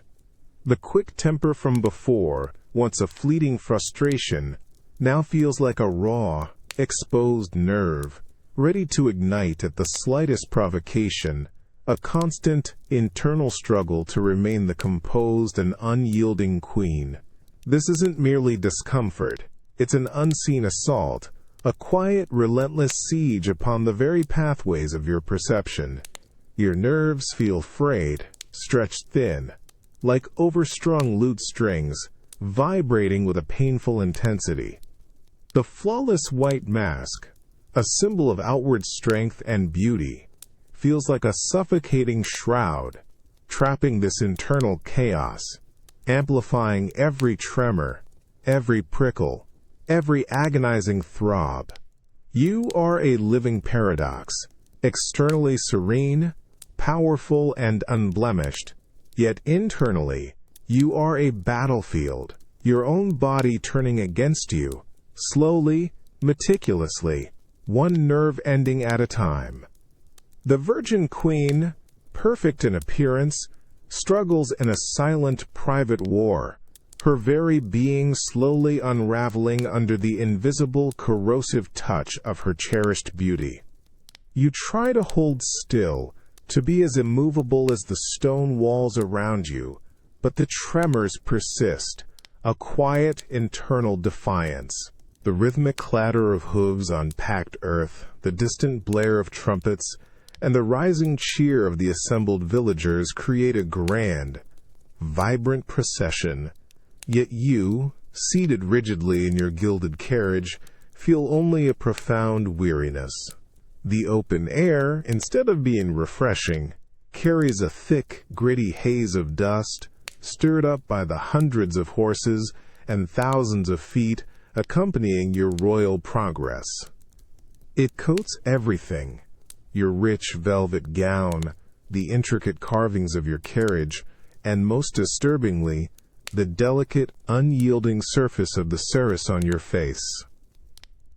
You feel the dry, fine particles of dust settling on your skin, mingling with the now familiar cracks that spiderweb across your cheeks and forehead. Each tiny grain feels like a sharp pinprick, exacerbating the fiery irritation that burns beneath the white mask. The sun, a rare and welcome visitor, now feels like a relentless, oppressive weight, baking the cerus, making it pull even tighter, a stifling second skin that threatens to crack further with every jolt of the carriage. Your eyes, already sensitive from the persistent ache behind them, sting and water from the swirling dust, making it difficult to maintain the serene, unwavering gaze you must present to your adoring subjects. The air is thick with a cacophony of smells. The sweet, cloying aroma of musk and rosewater from your perfumed attendants, swiftly overtaken by the pungent, earthy scent of horses and sweat, and the sharp, undeniable reek of human waste from the roadside. It's a harsh, unfiltered assault on your senses, making the subtle, sickeningly sweet, metallic tang in your own mouth feel even more pronounced, a constant internal counterpoint to the external chaos. You raise a gloved hand to wave, a practiced, graceful gesture, but even that small movement sends a tremor through your arm, a clear sign of the deeper physical toll. You see the faces of the common folk, upturned and beaming, their expressions a mix of reverence and awe. They cheer, they wave, they press forward, eager for a glimpse of their virgin queen. They see the flawless white visage, the regal bearing, the vibrant crimson of your lips, a vision of untouchable purity and eternal youth. They do not see the almost unbearable discomfort, the burning irritation, the persistent throbbing behind your eyes and in your jaw. They do not perceive the microscopic fissures in the mask, the subtle flaking of skin, the slow, insidious decay hidden beneath the glorious spectacle, the continuous jostling of the carriage, the relentless exposure to the elements, the forced smiles and waves. Each moment is an act of sheer will, a profound expenditure of your dwindling energy.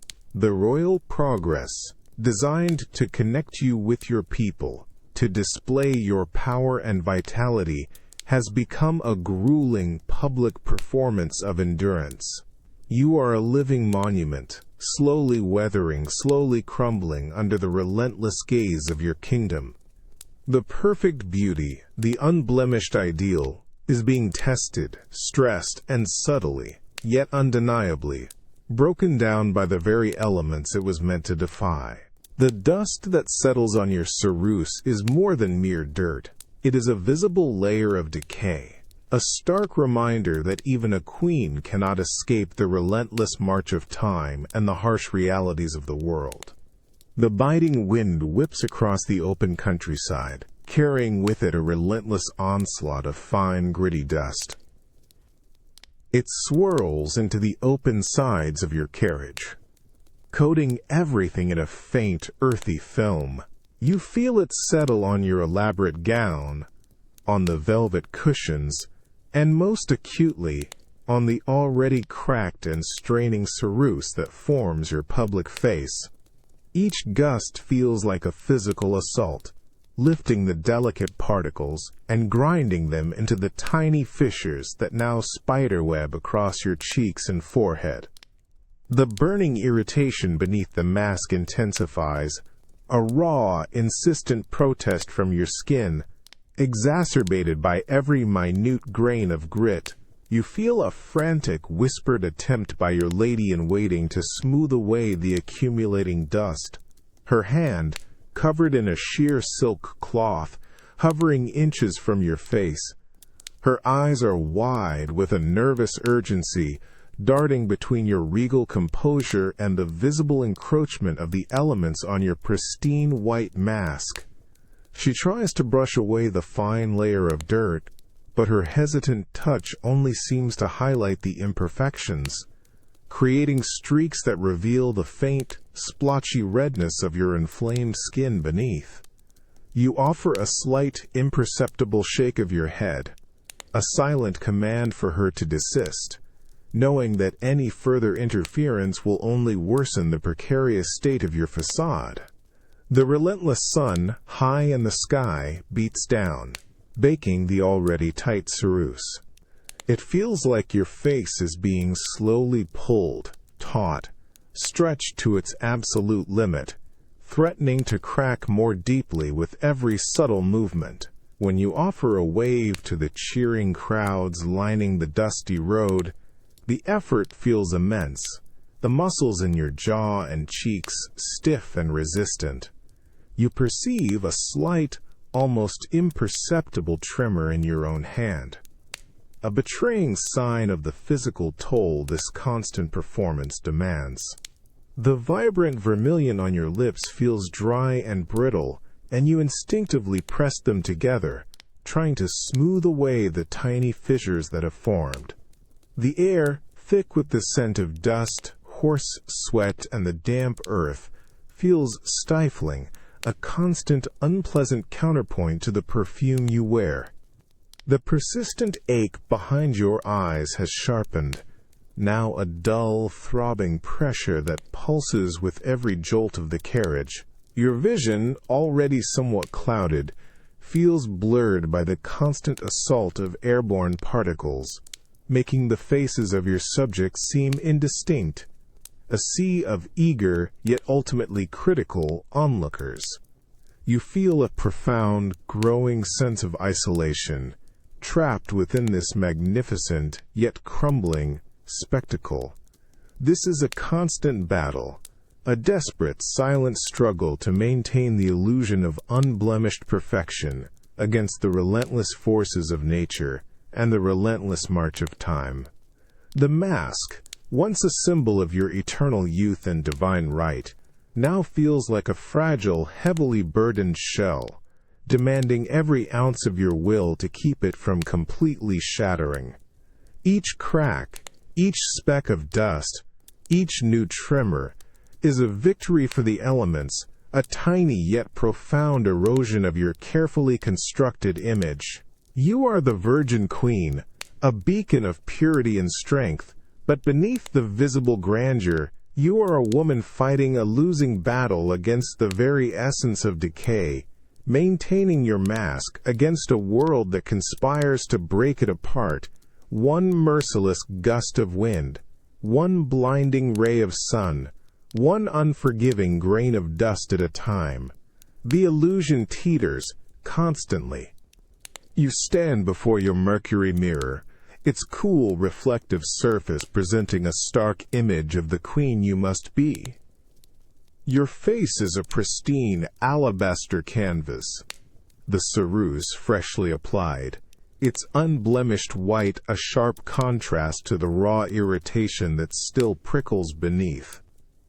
Now your lady-in-waiting, her movements as precise as a painter, holds a small, ornate pot of crimson pigment.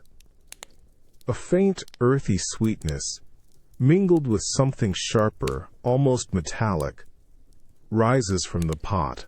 It's the vermilion, a rich, vibrant red, derived from crushed cochineal insects and sometimes blended with other potent minerals.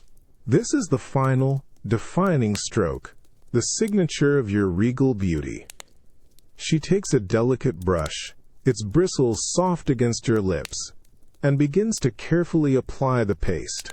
You feel the cool, thick texture spread across your mouth, a deliberate, precise shaping of your smile. It's a powerful sensation, the vibrant pigment clinging to every curve, redefining the boundaries of your lips. The scent of the cochineal, a deep, almost floral earthiness, tinged with that familiar, unsettling metallic hint, now becomes stronger, closer, an intimate fragrance that fills your nostrils. It's the scent of manufactured vitality, a powerful, blood-red promise. You watch as your reflection transforms. The stark white of your face now serves as the perfect backdrop for this bold, dramatic splash of color. Your lips, once pale and perhaps slightly drawn from weariness, now pulse with an artificial, almost aggressive vibrancy. It's a smile that commands attention, a defiant statement of youth and power against the stark reality of your aging skin.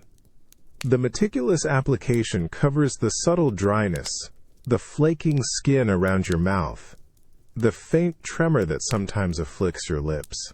It's a masterful concealment, a final layer of unwavering perfection. But beneath the surface, you feel a subtle burning, a faint prickle on your newly painted lips. It's not as intense as the persistent irritation on your cheeks, but it's there. A quiet, insistent protest from the delicate skin. The metallic tang, once a faint whisper in your drinks, now feels much closer, almost as if it's being absorbed directly into your mouth.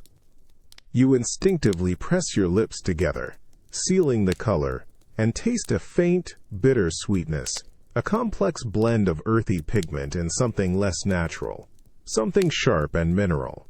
It's the taste of this powerful beauty, a bittersweet reminder of the raw elements from which it is forged. This is the deadly kiss, the blood-red smile that defines the Virgin Queen. It's a vibrant, undeniable symbol of life, passion, and enduring youth, painted with substances that whisper of decay. You are the image of strength, your lips a defiant splash of crimson, an emblem of unwavering vitality. Yet, you carry the intimate knowledge of the slow, insidious work beneath, the quiet, persistent burning, the subtle metallic taste that lingers.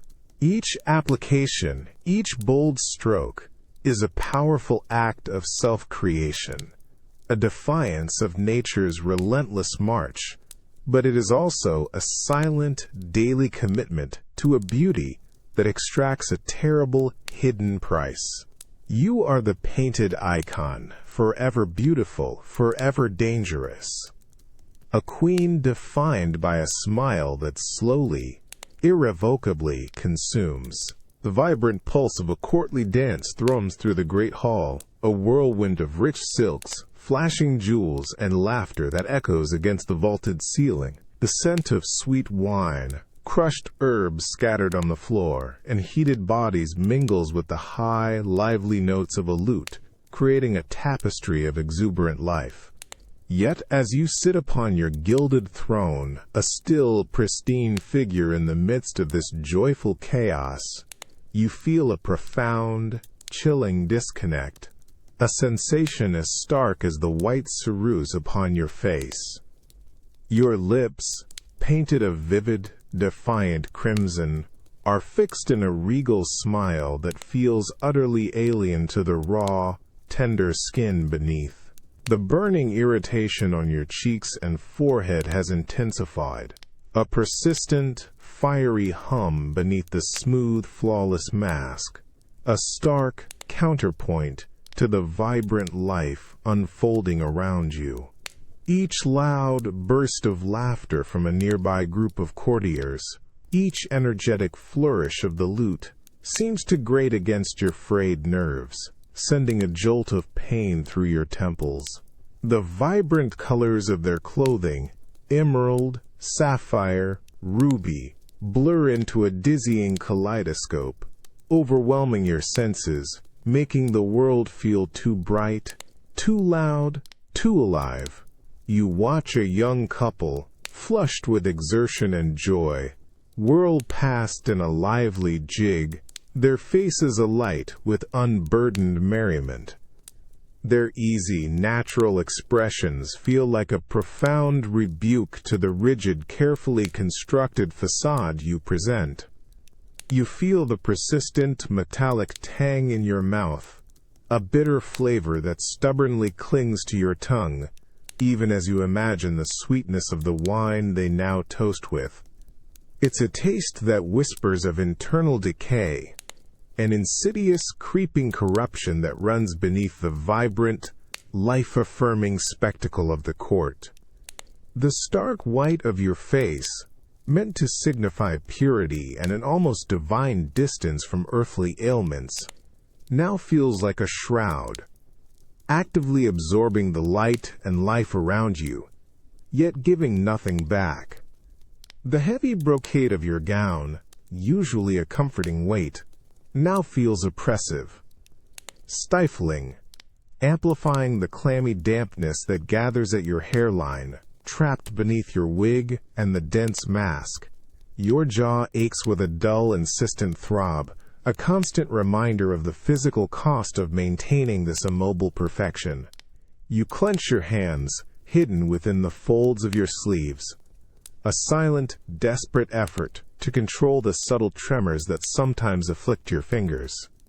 This internal battle, this slow, relentless breakdown, is a secret known only to you, waged in profound solitude amidst the very public celebration of your reign.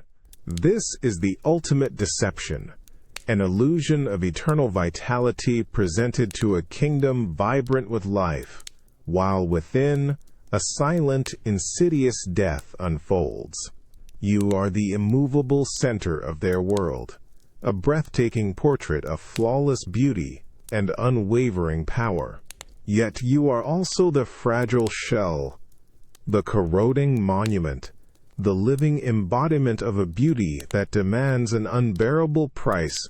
The vibrant dance, the joyous music, the carefree laughter, they are life, rich and abundant, but for you, they are a painful, almost grotesque contrast to the slow, internal unraveling.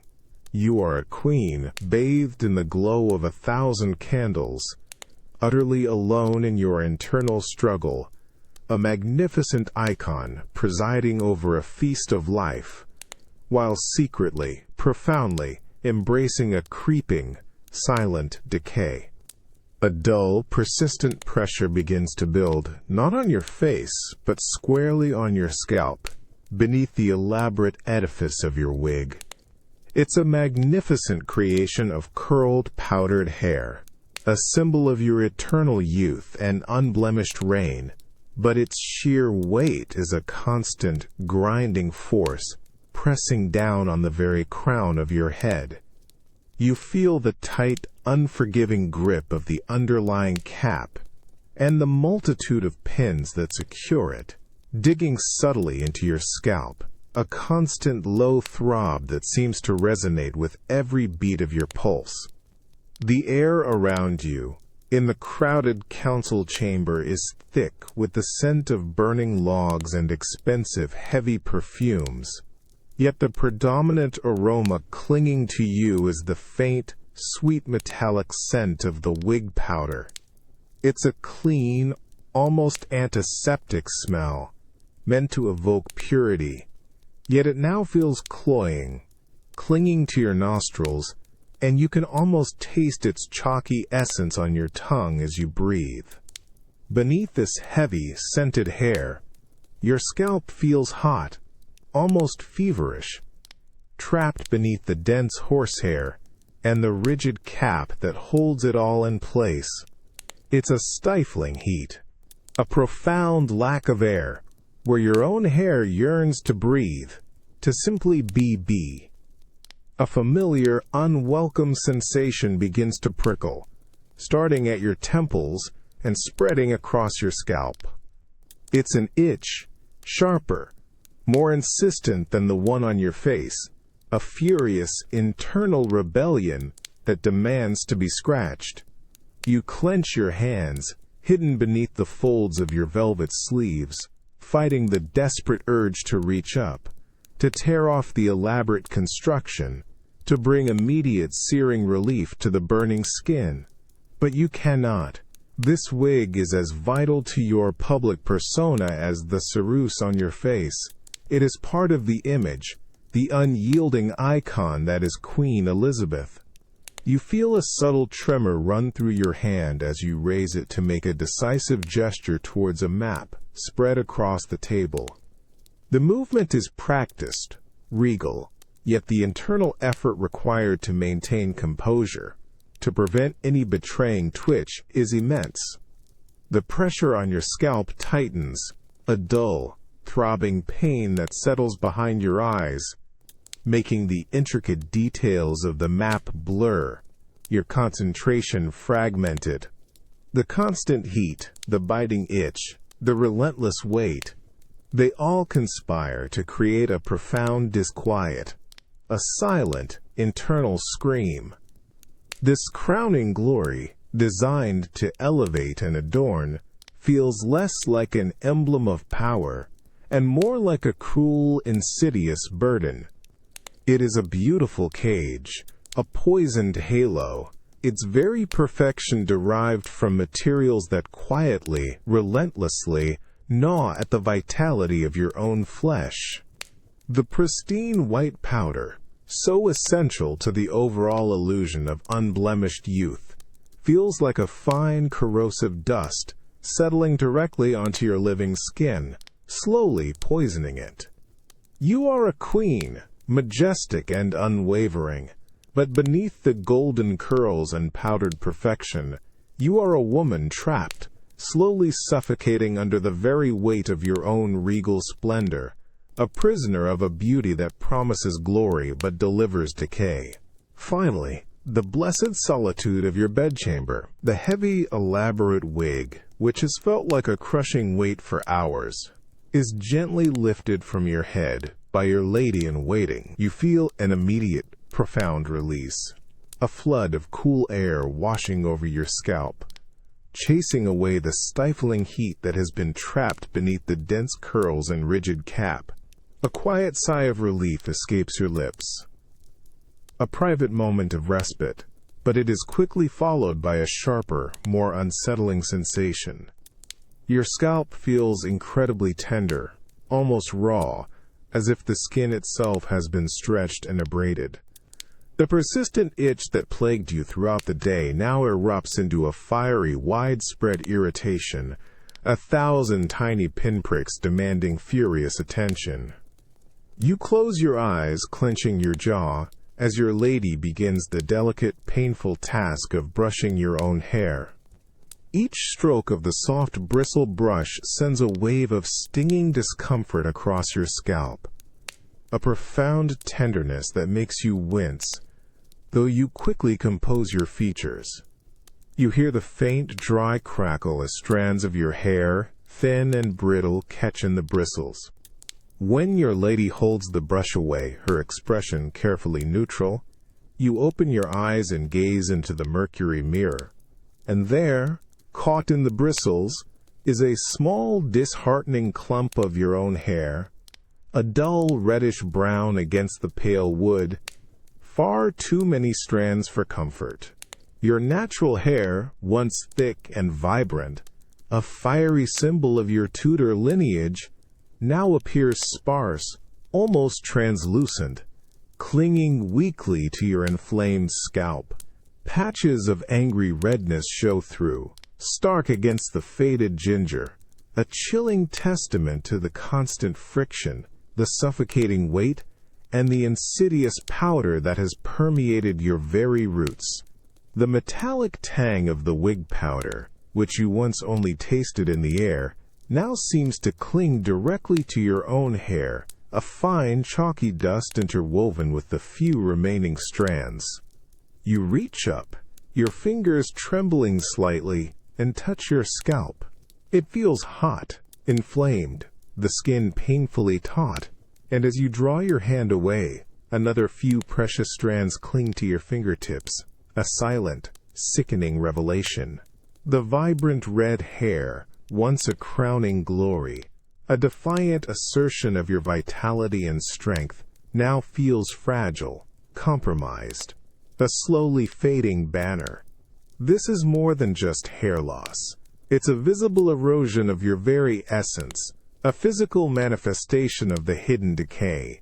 The iconic red hair, a powerful connection to your father, to your mother, to your very claim to the throne, is slowly, irrevocably being sacrificed for the illusion of perpetual youth, buried beneath the powdered perfection of a wig. You feel a profound sense of loss, a quiet dread that permeates your being. The vibrant, living symbol of your power is diminishing, strand by agonizing strand. A silent, relentless testimony to the true, insidious cost of your majestic, yet toxic, beauty. The mirror reflects not just a queen, but a woman silently battling the relentless, corrosive forces she herself has embraced. The chamber air is still, heavy with the faint scent of medicinal herbs and stale anxiety. You sit on a high-backed chair, draped in a thick velvet robe, the ceruse on your face stark and unblemished. A silent assertion of enduring health despite the tremor that runs through your hand as you clasp it over your stomach. Before you stands your royal physician, a man whose face, usually a mask of stoic professionalism, is now etched with a subtle, palpable despair. His gaze flickers from your perfectly serene face to your hands, then back, a silent testament to the invisible battle he wages. You feel the persistent, dull ache in your jaw, now a constant companion, echoing the unsettling metallic taste that seems to coat your tongue. The burning irritation on your skin, trapped beneath the white mask, feels more intense, a raw, insistent protest that demands relief. Your head throbs with a persistent headache, a dull pressure behind your eyes that makes the flickering candlelight seem too bright, too sharp. The physician's voice, usually calm and reassuring, now carries a barely perceptible tremor, a fragile thread woven through his carefully chosen words. He speaks of humors, of imbalances, of traditional remedies, but his eyes, when they meet yours for a fleeting moment, betray a deeper, more profound concern, a silent understanding that his usual arsenal of cures is proving futile against an unseen, relentless foe. He approaches, his hand hovering, then gently pressing against your wrist. You feel the cool, dry skin of his fingers against your own, perceiving the rapid, almost frantic beat of your pulse beneath his touch. He draws back, a subtle, almost imperceptible shake of his head, a gesture of quiet frustration. You watch him mix a concoction of powdered herbs in a small silver cup, the sharp, medicinal aroma filling the air. He offers it to you, his gaze earnest, pleading. You lift the cup, the pewter warm against your lips, and swallow the bitter draught, its unpleasant taste barely masking the ever-present metallic tang in your mouth. You want to believe, to trust in his ancient wisdom, but a cold, gnawing fear has begun to take root, a chilling certainty that this is a battle he cannot win. You perceive his subtle movements, the slight slump of his shoulders, the way he avoids your direct gaze, the prolonged, almost desperate contemplation of the empty cup after you've finished its contents. He is fighting a shadow, a pervasive, unseen enemy that slowly, meticulously undermines your health. He speaks of a general decline, of a subtle wasting, but he dares not name the true, unspoken culprit, the very beauty secret that defines your public image. This silent conspiracy of omission, this shared denial, adds another layer to your isolation. The persistent tremor in your hands has become more pronounced, a slight, involuntary shaking that you struggle to control. Your mind, once a fortress of sharp intellect, feels increasingly muddled, thoughts slipping away, replaced by a pervasive fog. This isn't just illness. It's a systematic erosion, a slow, insidious poisoning that mimics the natural decay of age, but accelerates it with a terrifying precision. The queen on the throne is a picture of serene power, but the woman beneath the Cerus is slowly, inexorably, being consumed, her body and mind betraying her, silently, relentlessly. Your physician knows. He sees the shadow advancing, and in his despair you see your own fate, slowly, inevitably, drawing near, a battle against an enemy that wears the very face of your beauty. The air in your bedchamber feels charged, thick with the sharp, earthy scent of medicinal herbs and the unsettling, musky odor of damp soil. You sit upon the edge of your bed, draped only in a thin shift, your arm bared to the elbow. Your royal physician, his brow deeply furrowed with a worry he struggles to conceal, approaches with a small, wooden box. From it he carefully extracts a glistening, dark creature. You feel a cold, squirming weight settle gently onto your inner forearm, followed by a series of tiny, almost imperceptible pricks, like miniature needles. It's a leech, its soft, segmented body slowly expanding as it attaches, its coldness a stark contrast to the persistent, internal heat radiating from your skin beneath the still-present cerus on your face.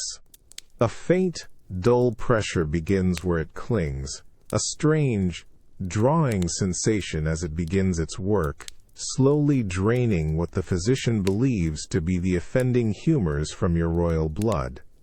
The metallic taste in your mouth, your constant unwelcome companion, feels strangely amplified by this intimate contact with living, blood-sucking flesh. You watch the creature grow plump, its body swelling with your very essence, and a shiver, unrelated to the chamber's temperature, travels down your spine. Later, the leech, now engorged, is carefully removed, leaving a small, stinging wound that your lady-in-waiting swiftly dabs with a linen cloth, the sharp, almost acrid smell of fresh blood momentarily overpowering the room's other scents. Then, another ritual begins. The physician presents you with a small, earthenware cup. From it rises a pungent, sickly sweet aroma of crushed roots and bitter concoctions, a thick, dark liquid that promises cleansing, purification. You lift the cup to your lips, feeling the heavy, cold glaze against your mouth. The potion coats your tongue, its foul, earthy taste almost gag-inducing, but even as you force it down, that familiar, persistent metallic tang cuts through the bitterness, asserting its unwavering presence. It's a taste that hints at hidden, deeper imbalances, a truth that no potion, however potent, seems capable of reaching. Your jaw aches, a dull, throbbing protest that seems to intensify with every unwelcome sensation. The burning irritation on your face remains relentless, a constant, fiery hum beneath the flawless white mask, completely untouched by the physician's desperate interventions. Your mind, too, feels no clearer, the persistent fog still obscuring your thoughts, making the physician's earnest, if hushed, instructions feel distant and muddled. He speaks of regularity, of warmth, of the careful balance of nature, but his eyes, when they occasionally meet yours, hold a flicker of increasing frustration, a deepening despair.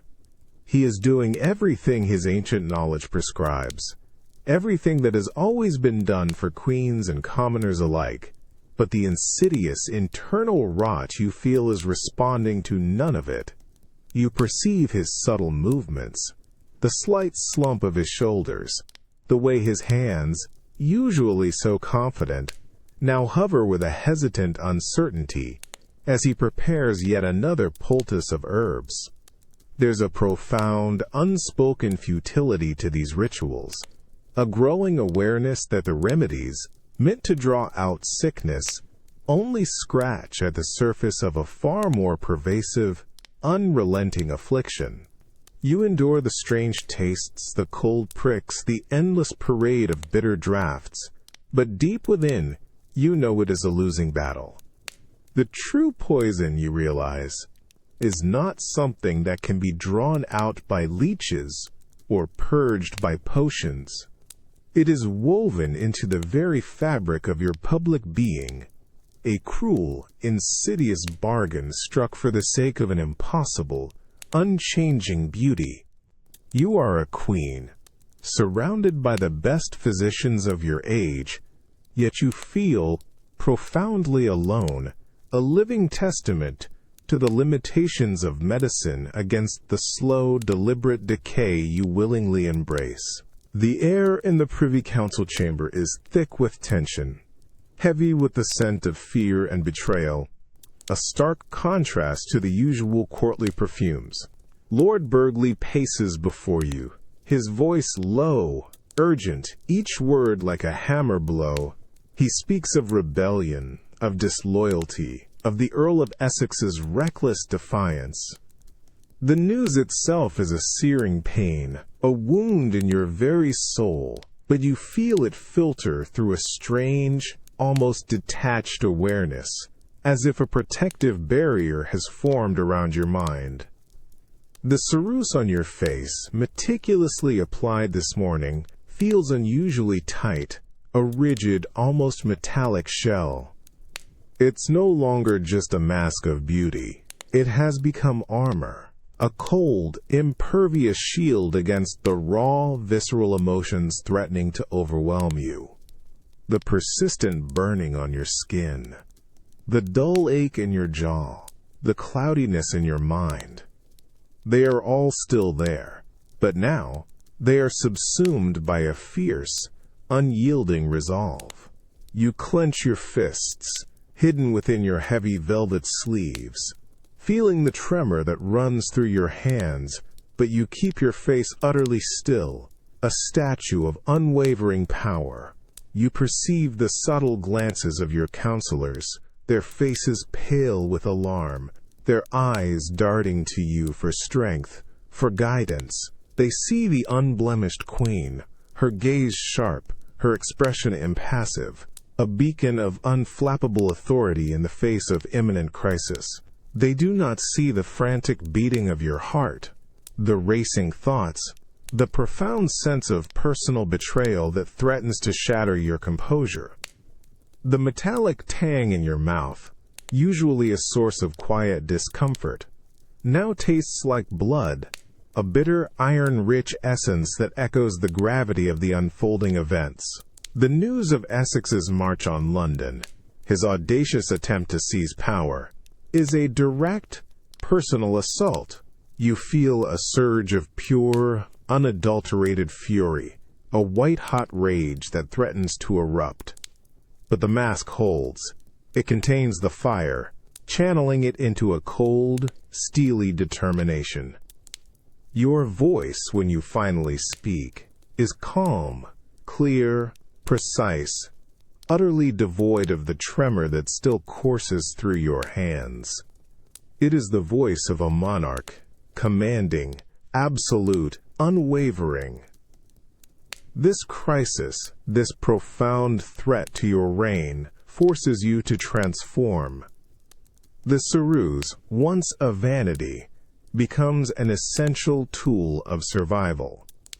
It allows you to project an image of impregnable strength, to control not just your own emotions, but the perceptions of those around you. It is a stark, visual assertion of power, a defiance against both aging and treason. You are a living paradox, A queen slowly being consumed by her beauty secret, yet that very secret now provides the impenetrable facade necessary to face down a rebellion. The external decay of your flesh is rendered invisible, replaced by a monumental, unyielding image of authority, carved from lead and vinegar. This is the ultimate weapon, the mask that shields not just your face, but your very sovereignty, allowing you to confront chaos with an almost terrifying calm. The crisis demands everything, and the mask, in its silent, insidious way, delivers. The urgent clamor of messengers, their boots thudding against the stone floors, echoes through the palace, a frantic rhythm that mirrors the pounding in your chest. News of Essex's swift defeat, of his capture, brings a complex wave of relief and a bitter, profound sorrow. You sit at your desk, parchment scattered around you, the dim light of the dying afternoon filtering through the leaded windows. The weight of your crown, though absent, feels heavy on your head, pressing down on the throbbing ache behind your eyes.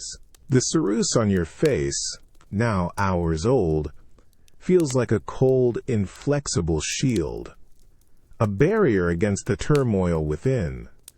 It hides the subtle tremors that now course through your hands, the fleeting spasms that sometimes pull at the corners of your lips, the deep, persistent weariness that threatens to overwhelm your formidable will. You feel the constant dull burn on your skin, the raw irritation, but it is a small, manageable discomfort compared to the internal struggle to maintain clarity, to project an image of unyielding strength while your body whispers of profound exhaustion. You receive a procession of your most trusted advisors, their faces etched with a mixture of relief and cautious concern. They speak in hushed, respectful tones, but you perceive their subtle glances, their eyes flicking to your face, searching for any sign of weakness. You meet their gaze unflinchingly, your expression a flawless mask of serene authority. Your voice, though a strain, remains steady, commanding, each word carefully chosen to convey absolute control and unwavering resolve. You offer clear, decisive orders, articulating sentences that seem to float effortlessly from your lips, belying the tremendous internal effort required to construct them. The metallic tang in your mouth has become a constant, almost overwhelming presence, tainting the very air you breathe. The faint taste of iron mixed with something subtly acrid. Your jaw aches with a persistent, dull throb, a silent companion to the turmoil that churns within your mind. The once sharp clarity of your thoughts often dissolves into a frustrating fog, moments of lucidity punctuated by frustrating blanks, words just out of reach. This internal battle against physical and mental decay is a profound, isolating burden, one that you must conceal at all costs, especially now, in the aftermath of rebellion. You are projecting an image of immortal strength, a queen untouched by human frailties, an unyielding rock in a turbulent sea. The cerus, this beautiful toxic shield, allows you this vital deception. It conceals the physical toll, the nervous tremors, the fading clarity, enabling you to embody the formidable, ageless monarch your kingdom desperately needs. The internal weakening, the slow, insidious decay, is a secret known only to you, a profound sacrifice made for the sake of your crown, for the stability of England. The very substances that consume you are also the instruments of your power, a paradox that you embody with every steady, deliberate breath. You are a living monument, slowly corroding from within, yet standing taller, more unyielding, than ever before, a testament to the terrifying strength found in absolute, self-sacrificing illusion. The air in your bedchamber is thick, with the scent of ancient silk and heavy velvet, mingled with the faint, metallic scent of the jewels being meticulously sewn onto the fabric. You stand perfectly still, your arms outstretched, as your ladies-in-waiting carefully drape the massive gown over your shoulders. The weight descends like a physical blow, a crushing pressure that makes you gasp, a fleeting, almost imperceptible intake of breath. This is no mere dress. It's an architectural marvel, constructed from layers of stiff brocade, rich velvet, and shimmering satin, each stitch a testament to the kingdom's wealth, each thread a fiber of your undeniable authority. The heavy embroidered sleeves fall to your wrists, stiff and unyielding, making every slight movement of your arms feel like a monumental effort, a constant battle against the fabric's resistance. You feel the cool, hard press of countless pearls and glittering gemstones against your shoulders, your chest, the intricate patterns digging subtly into your skin. It's a constant, abrasive contact, a reminder of the immense value you carry, both literally and figuratively. The elaborate ruff, already meticulously starched and shaped, is now fastened around your neck, a formidable barrier that restricts your head's movement, making every turn a deliberate, conscious act. It feels like a stiff, ornate collar, holding your head aloft, forcing a regal posture, yet also threatening to choke you with its unyielding embrace. The voluminous skirt spreads outwards, a vast, rigid cage of farthingale and heavy fabric, making each step a shuffling, slow procession rather than a natural stride. You hear the rustle, the faint creak of the understructure, the muffled whisper of the countless layers as you try to walk.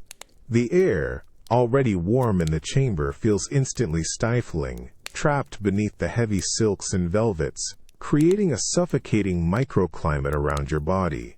You begin to feel a clammy dampness gather beneath the stiff fabric, a fine sheen of sweat breaking out on your skin, trapped and unable to evaporate. The burning irritation on your face, beneath the flawless ceruse, intensifies, a fiery counterpart to the external heat and internal struggle. Your jaw aches, a dull, throbbing protest that seems to resonate with the physical weight of the gown, the pressure from your heavy wig, the very crown of jewels that will soon be placed upon your head. This gown, designed to awe and impress, to broadcast your immortal majesty, feels less like clothing and more like a beautifully crafted prison, a gilded cage. It restricts, it suffocates, it weighs you down, yet it is utterly indispensable. It completes the transformation, merging your fragile, ailing flesh with the unyielding image of the Virgin Queen. You are no longer just a woman. You are an embodiment of the state, a living monument encased in fabric and jewels, ready to be presented to a world that demands perfection, heedless of the profound, crushing cost. The magnificence is undeniable, but so is the profound, overwhelming sense of being trapped, weighed down by the very symbols of your power, slowly but surely consumed by the spectacle itself. The final, cold weight settles. The imperial state crown, heavy with centuries of history and glittering jewels, is carefully lowered onto your head. You feel its immense pressure, a crushing burden that forces your chin slightly forward, setting your neck rigid, making the persistent ache in your jaw intensify to a dull, throbbing torment. It's not just the metal and stones. It's the full, undeniable weight of England, of your lineage, of every expectation, pressing down on the very crown of your skull, exacerbating the fiery irritation on your scalp beneath your elaborate wig. You stand, a living monument encased in layers of heavy brocade and velvet, the gown of state a magnificent, unyielding prison. Each precious jewel, meticulously sewn into the fabric, now feels like a tiny sharp point digging into your shoulders, your chest, a constant, abrasive reminder of its opulent value and your profound discomfort. The stiff, starched ruff, an ornate barrier around your neck, restricts your breath, making each inhalation feel shallower, more effortful, as if the very air itself struggles to penetrate your royal facade. The familiar suffocating heat within the gown combines with the burning irritation of the ceruse on your face, creating a feverish, internal inferno that no cool air can penetrate. As you begin your slow, deliberate procession through the crowded hall, each step is a monumental effort, a battle against the voluminous skirt, the stiff fabric, the oppressive weight that seeks to pull you down. You hear the faint creak of the farthingale, the muffled rustle of silk, a testament to the sheer scale of your attire. Your vision, already somewhat clouded by the persistent ache behind your eyes, feels further blurred by the exertion, making the faces of your bowing courtiers appear as indistinct blurs of color and deference. You maintain an unflinching regal gaze, but internally your mind battles a creeping fog, thoughts slipping away, just out of reach, replaced by a dull, persistent hum of exhaustion and pain. The metallic tang in your mouth, a constant, bitter companion, feels sharper now, intensified by the strain. It's the taste of the very lead that creates your flawless face, the pewter from your daily drafts, and now, perhaps, the subtle, insidious poison permeating your entire being.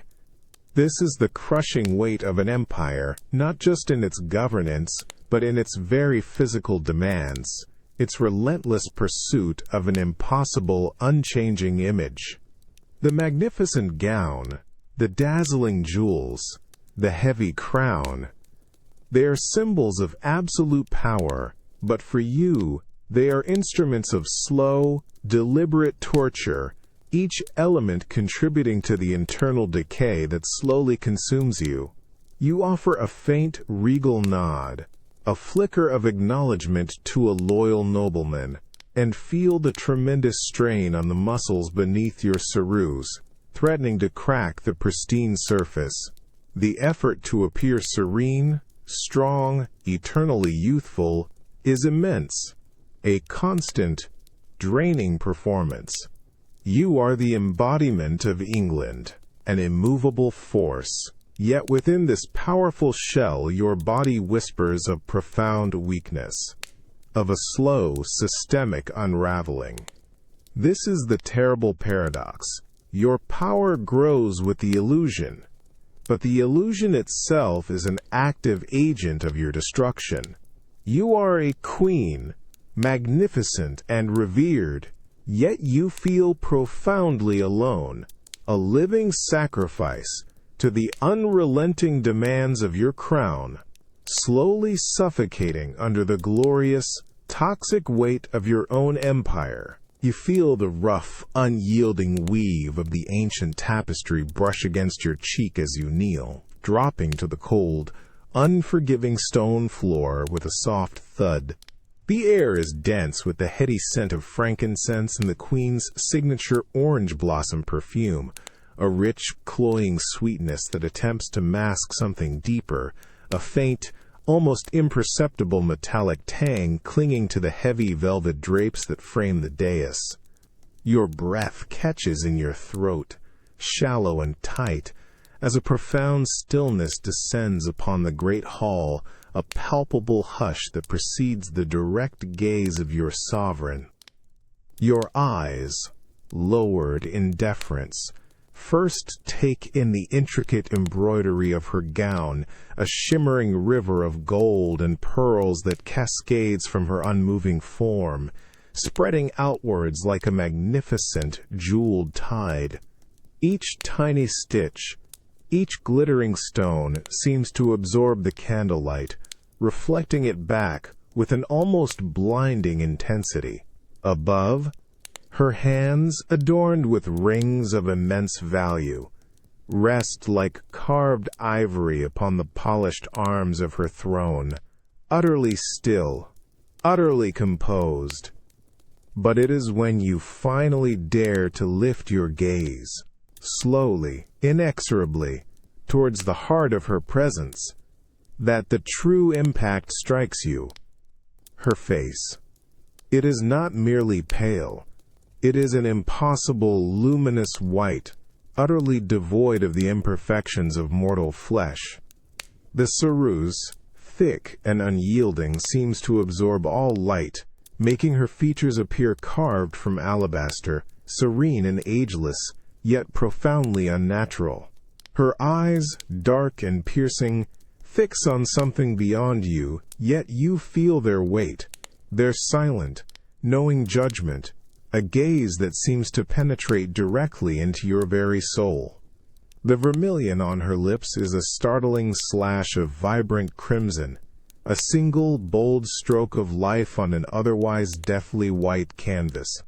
It is a terrifying beauty, a mask of power, so absolute it feels inhuman, almost divine. You sense an immense, unyielding force emanating from her, a presence that fills the hall, silencing every whisper, commanding every breath, a silent, all-encompassing pressure that makes your own heart pound, with a mix of reverence and a primal, chilling fear. The stillness of her expression, the utter lack of natural movement in her cheeks, around her eyes, feels less like composure and more like a permanent, rigid state, as if the very air has been frozen around her.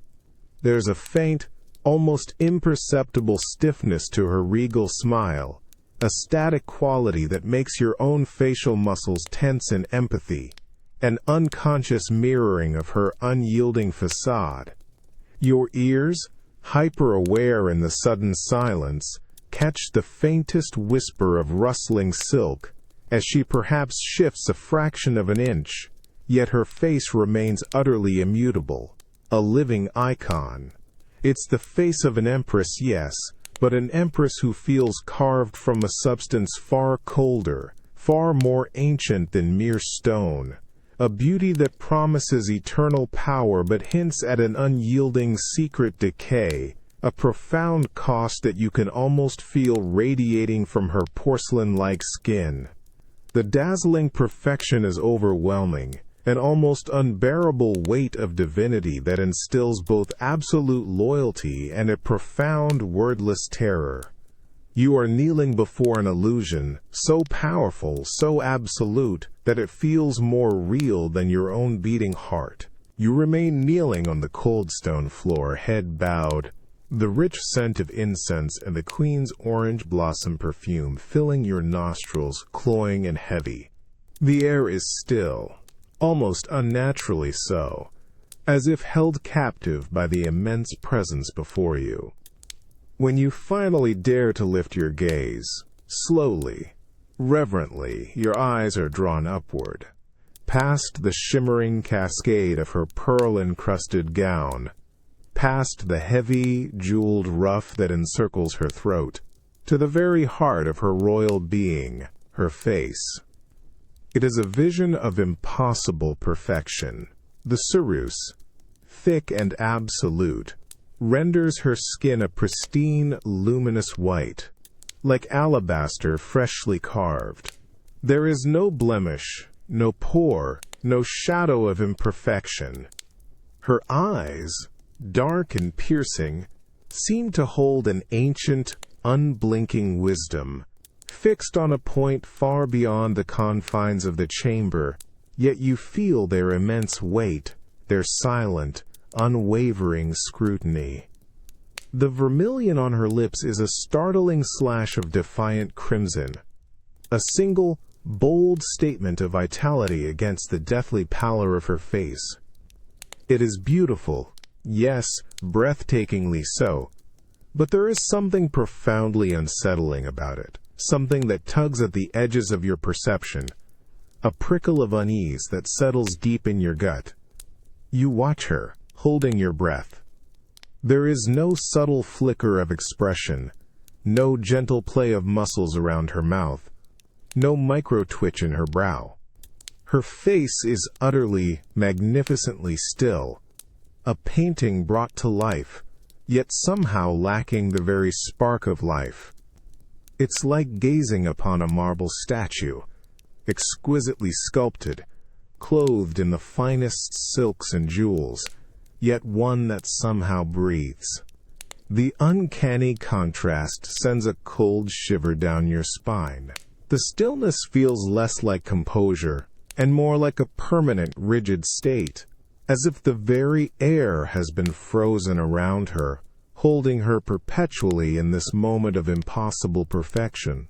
Your own heart begins to pound, a frantic drumbeat against your ribs, a visceral reminder of your own fragile, beating humanity in the face of her terrifying, unmoving majesty.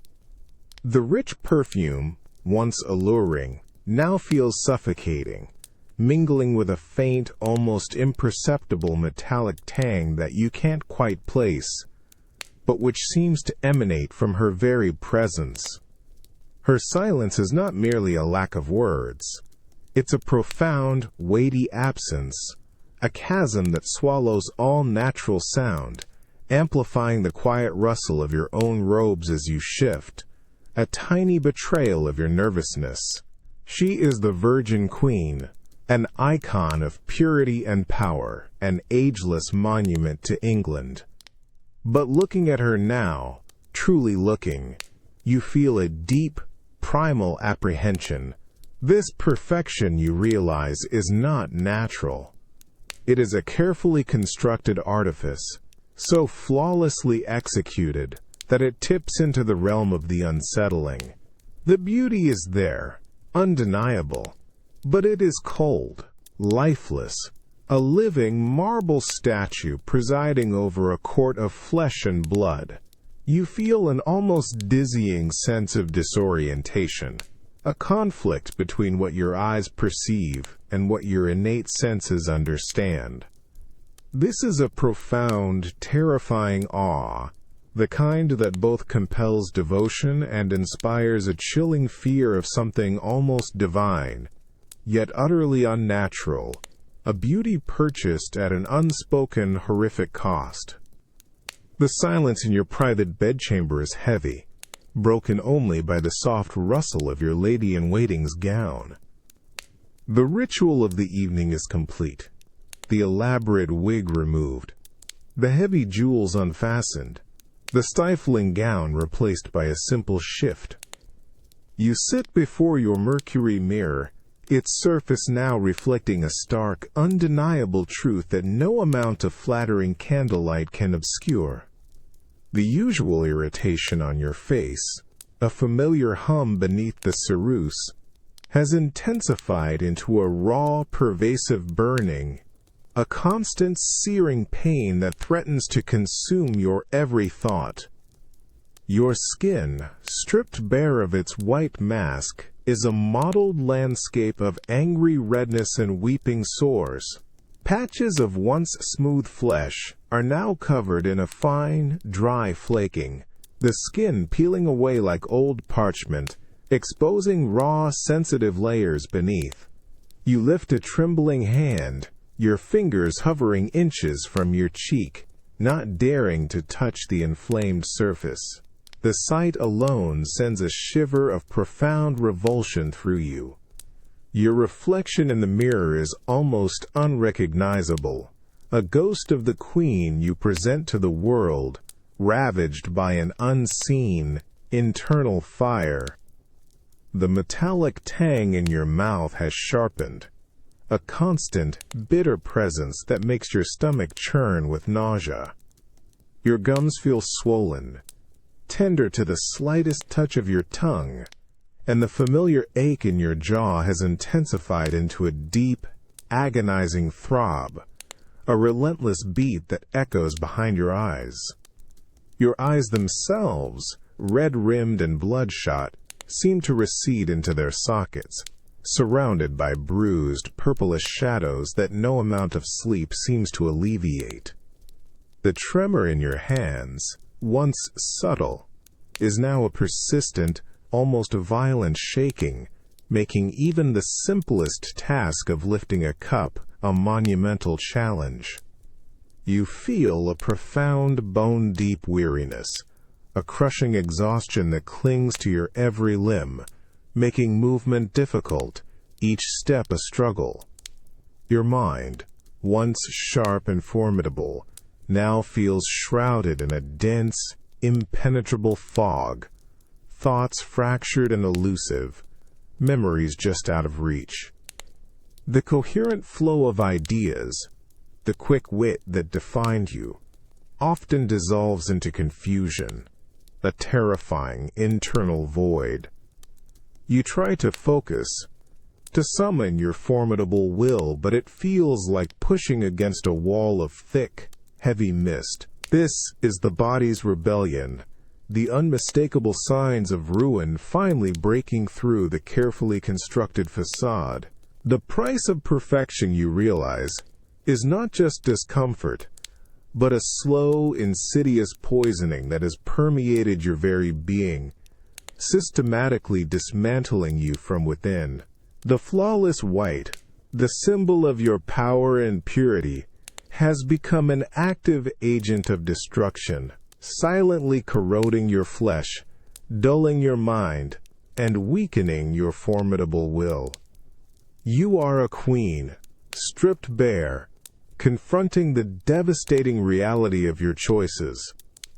The mirror reflects not just a physical deterioration, but the profound, agonizing truth of a life slowly, inevitably, consuming itself for the sake of an impossible, unchanging ideal. The beauty that defined your reign is now the instrument of your slow, relentless demise. The loud, sudden peal of a trumpet, announcing the arrival of another foreign dignitary, slices through the air of the receiving chamber. It's a sound that, moments ago, would have been a mere formality, but now it feels like a physical blow, reverberating through your skull, sharp and agonizing. You flinch, an involuntary spasm that jolts your entire body, but you quickly stiffen, forcing your shoulders back, composing your features into the serene, unyielding mask of the Virgin Queen. The meticulously applied ceruse on your face feels like a suffocating shell, brittle and cold, yet it offers no solace against the searing pain that now pierces through its flawless surface. A sharp, stabbing pain erupts behind your left eye, a sudden, brutal thrust that makes your vision blur for a fleeting second. It feels like an ice pick driven deep into your skull, relentlessly chipping away at your composure. The persistent ache in your jaw, your constant, unwelcome companion, has intensified into a throbbing, relentless torment. A dull hammer striking against the very bone, radiating outwards, making your teeth ache with a profound, sickening sensitivity. You clench your jaw, a private battle fought behind the unblemished white, and feel the tremendous strain on the muscles beneath the mask, threatening to crack the pristine surface. The burning irritation on your skin, a familiar hum beneath the surface, has escalated into a raw, fiery torment. A sensation so intense it feels as if your flesh is being slowly corroded. Even through the thick layers of paint, you feel hot, almost feverish, trapped within your heavy gown, the clammy dampness at your hairline, a stark contrast to the suffocating dryness on your face. The metallic tang in your mouth, Your bitter, constant companion has sharpened, now a potent, acrid taste that seems to coat your tongue, overwhelming every other sensation. Each breath you take feels shallow, constricted, as if the air itself is too thin, too sharp, to offer any relief. You receive the bowing dignitary, his eyes, respectfully lowered, then rising to meet your gaze. He sees the ageless, serene monarch, the unblemished ideal of strength and beauty. He does not, cannot perceive the raging inferno behind your eyes, the agonizing throb in your jaw, the relentless, piercing pain that now breaks through the very essence of your white facade. You offer a small, regal nod, a practiced gesture, but the effort sends a fresh wave of agony through your temples, making your hand, hidden within the folds of your velvet sleeve, tremble almost imperceptibly. This is the ultimate betrayal. The pain, once an internal whisper, now screams, piercing through the very layers of paint designed to conceal all imperfection. The mask, your armor of eternal beauty, is failing, not physically, but through the sheer, unrelenting force of your body's rebellion. You are a queen, magnificent and revered, a living monument of flawless power, yet you are also a woman enduring a silent, agonizing torture, your very being slowly, inexorably, consumed by the toxic beauty that defines your reign. The pristine white paint, meant to signify invulnerability, now serves as a terrifying canvas, upon which the relentless, piercing agony of slow death is invisibly, yet undeniably, etched. The illusion holds for them, but for you, the pain is a terrifying, undeniable truth, relentlessly breaking through. The cold, unforgiving stone floor presses against the soles of your feet, sending a chill that seems to creep into your very bones. You stand before your privy council, the air thick with the scent of beeswax and old parchment, but also with an undercurrent of unspoken tension, a silent anticipation of your next move. Every muscle in your legs aches, a deep, persistent throbbing that threatens to buckle your knees, yet you lock them, rigid, resolute. This is a final stand, a refusal to surrender, not to any foreign power, but to the insidious rebellion of your own flesh. The pain behind your eyes is a constant, piercing assault, a sharp, unyielding blade driving through your skull, making the faces of your kneeling advisors blur into indistinct shapes. Your jaw aches with a relentless, agonizing throb, a steady, hammering beat that resonates with every pulse in your temples. Yet you do not flinch. The ceruse on your face, now thickly layered, perfectly smooth and stark white, is not merely a mask of beauty. It is an impenetrable fortress, an absolute declaration of defiance against the relentless, corrosive forces consuming you from within. You feel the burning irritation beneath, a raw, insistent inferno, but it is contained, held captive by the unyielding white. You perceive the subtle tremors in your hands, a constant, involuntary shaking that you fight with every fiber of your being, clenching your fingers tightly within the heavy velvet of your sleeves. Your mind, once a fortress of sharp intellect, now feels shrouded in a dense, suffocating fog, thoughts elusive, memories just out of reach. Yet, when you speak, your voice, though a strained whisper, is clear, commanding, each word a deliberate act of will, echoing with an authority that belies the profound internal chaos. You articulate complex directives, your words precise, unwavering, a testament to a spirit that refuses to bend, even as the body threatens to shatter. Your gaze, though obscured by pain, remains unflinching, sweeping across the faces of your counselors. You see their deference, their fear, and perhaps a flicker of something else. A dawning awareness of the immense, almost superhuman effort required to maintain this facade. They cannot possibly comprehend the raging battle within, the agony that pierces through the white paint, the relentless struggle against the encroaching darkness. They see only the Virgin Queen, ageless, eternal, unbowed. And that, is all they must ever see. This is the ultimate performance, the most critical act of your reign. You are not just ruling, you are existing, moment by agonizing moment, by sheer force of will. The metallic tang in your mouth, the pervasive nausea, the bone-deep weariness that threatens to drag you down. These are the private torments you refuse to acknowledge, even to yourself. The toxic beauty, the slow death it exacts, has brought you to this precipice. Yet, here you stand, a living monument, carved from lead and vinegar, defying decay with every strained breath, every rigidly held posture. This is your final stand, a profound, agonizing refusal to let the body betray the throne, a queen choosing to be an icon, even as her living flesh slowly, irrevocably gives way to ruin.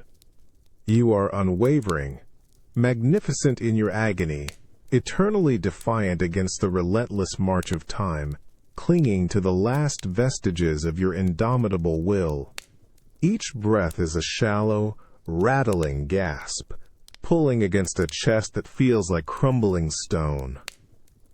The air in your bedchamber is cold, still, heavy, with the scent of unburning wax and medicinal oils, yet you struggle to draw enough of it into your lungs.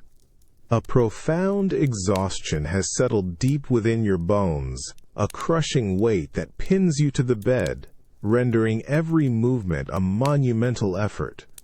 Your grip on the cold linen sheet is weak, trembling, your fingers responding with agonizing slowness. You feel a cold hand, a lady's, gently clasp yours, its trembling a mirror to your own failing strength.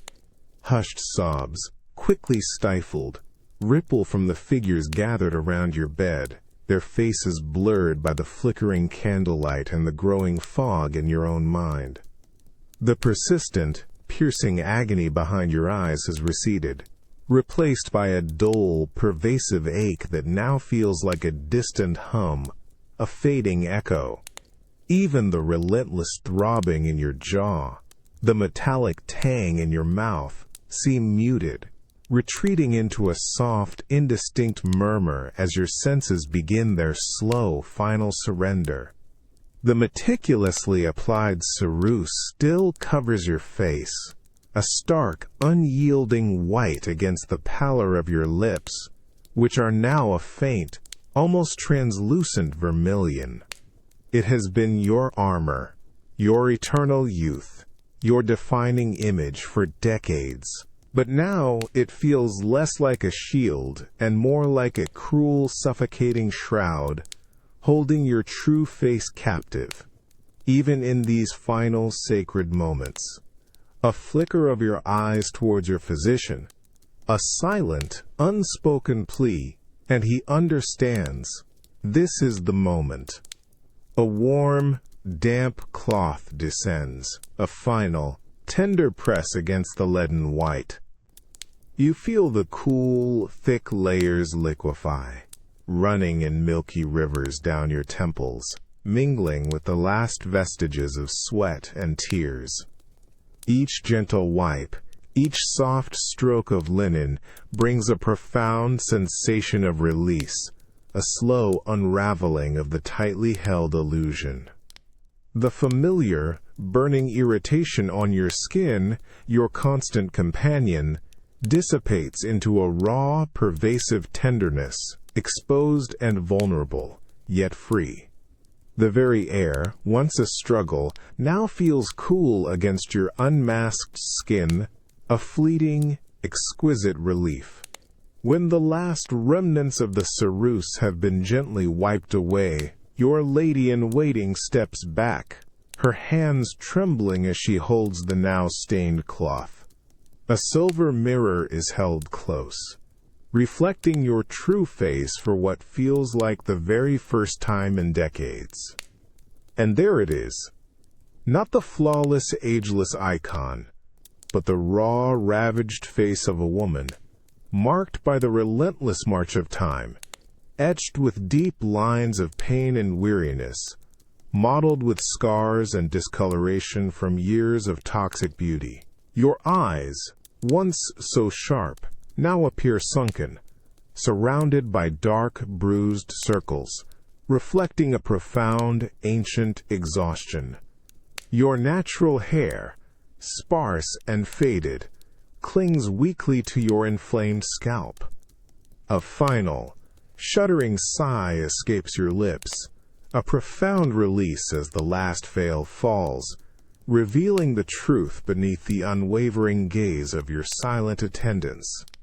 The queen, stripped bare, no longer needs to uphold the illusion. The weight, the burden, the unending performance, all of it slips away. You feel a strange sense of peace, a quiet acceptance settling over you as the world, with all its demands and deceptions, begins to recede. The image of the flawless icon dissolves, leaving only the fragile human flesh, finally, utterly, at rest. The stark, undeniable reality of a life lived for an image, now ending, stripped bare. The air is cold, surprisingly sharp, carrying the faint, clinical scent of old spices and something undeniably metallic, a deep, pervasive tang that clings to the back of your throat. You stand in a hushed, dimly lit chamber, the flickering candlelight casting long, dancing shadows on the heavy stone walls. Before you, laid out on a pristine white sheet that seems almost to glow in the gloom, is what remains of Queen Elizabeth. Not the vibrant icon, not the living legend, but the fragile, silent vessel she once inhabited. A profound stillness hangs heavy, broken only by the soft scrape of leather boots on stone, the rustle of a heavy tunic, and the deliberate, measured breaths of the attending physicians. Your gaze falls first to her hands, skeletal and almost translucent, the skin stretched taut over bone. You perceive a faint, subtle darkening, an almost purplish line tracing the edges of her fingernails, and a similar, almost imperceptible discoloration along the gum lines within her slightly parted mouth, an unnatural blue-black hue that whispers of something deeply, profoundly amiss. It's a stark contrast to the perfect, unblemished white of the ceruse she once wore, a horrifying revelation of the truth beneath the illusion. A chill, unconnected to the chamber's temperature, snakes up your spine, a cold recognition of slow, insidious decay. A physician, his face grim and etched with concentration, gently lifts a portion of the delicate skull. You hear a faint, dry click, a sound of alarming fragility, as if the very bone itself is unnaturally brittle. You observe the exposed cranial bone, its surface appearing strangely porous, almost eroded in places, a subtle, disturbing texture that defies the natural resilience of healthy bone. The metallic tang in the air seems to intensify, mingling with a faint, sweet, sickly odor that rises from the exposed tissues, a smell that hints at something long stagnant, deeply corrupted. It's a scent that twists your stomach, a visceral proof of internal damage. You watch as the physicians, their movements precise and almost reverent, carefully examine the exposed internal organs. You notice a curious, almost leathery discoloration, a muted, unhealthy pallor, a stark contrast to the healthy, vibrant hues you expect to see. They point with slender silver instruments to faint, almost thread-like deposits, dark and crystalline, embedded within the stomach lining, within the delicate tissues of the liver. These are silent, undeniable witnesses, microscopic evidence of a prolonged, systemic assault.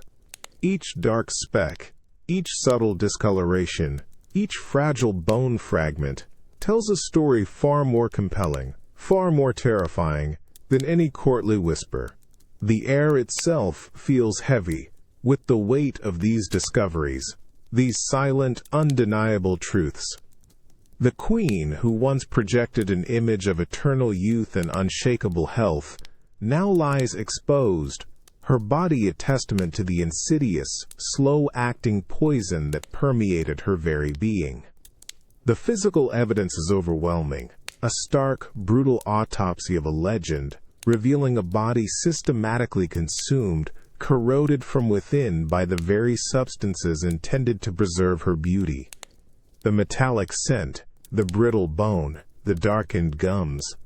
They are the final, agonizing pronouncements of the Virgin Queen's slow, tragic death, a silent scream of truth echoing from her very bones, a profound testament to the ultimate price of absolute perfection. The soft, clinical hum of the air conditioning whispers around you, a stark, sterile contrast to the dust-laden silence of an ancient autopsy chamber. You sit here, in your own time, holding a smooth, cool device in your hands, its screen glowing with an ethereal light. The lingering, metallic tang of Queen Elizabeth's demise, the faint, sickly sweet scent of slow decay, begins to dissipate, replaced by the subtle, almost imperceptible fragrance of your own daily rituals, the faint, clean smell of a modern cosmetic, perhaps, or the fresh synthetic tang of a new gadget.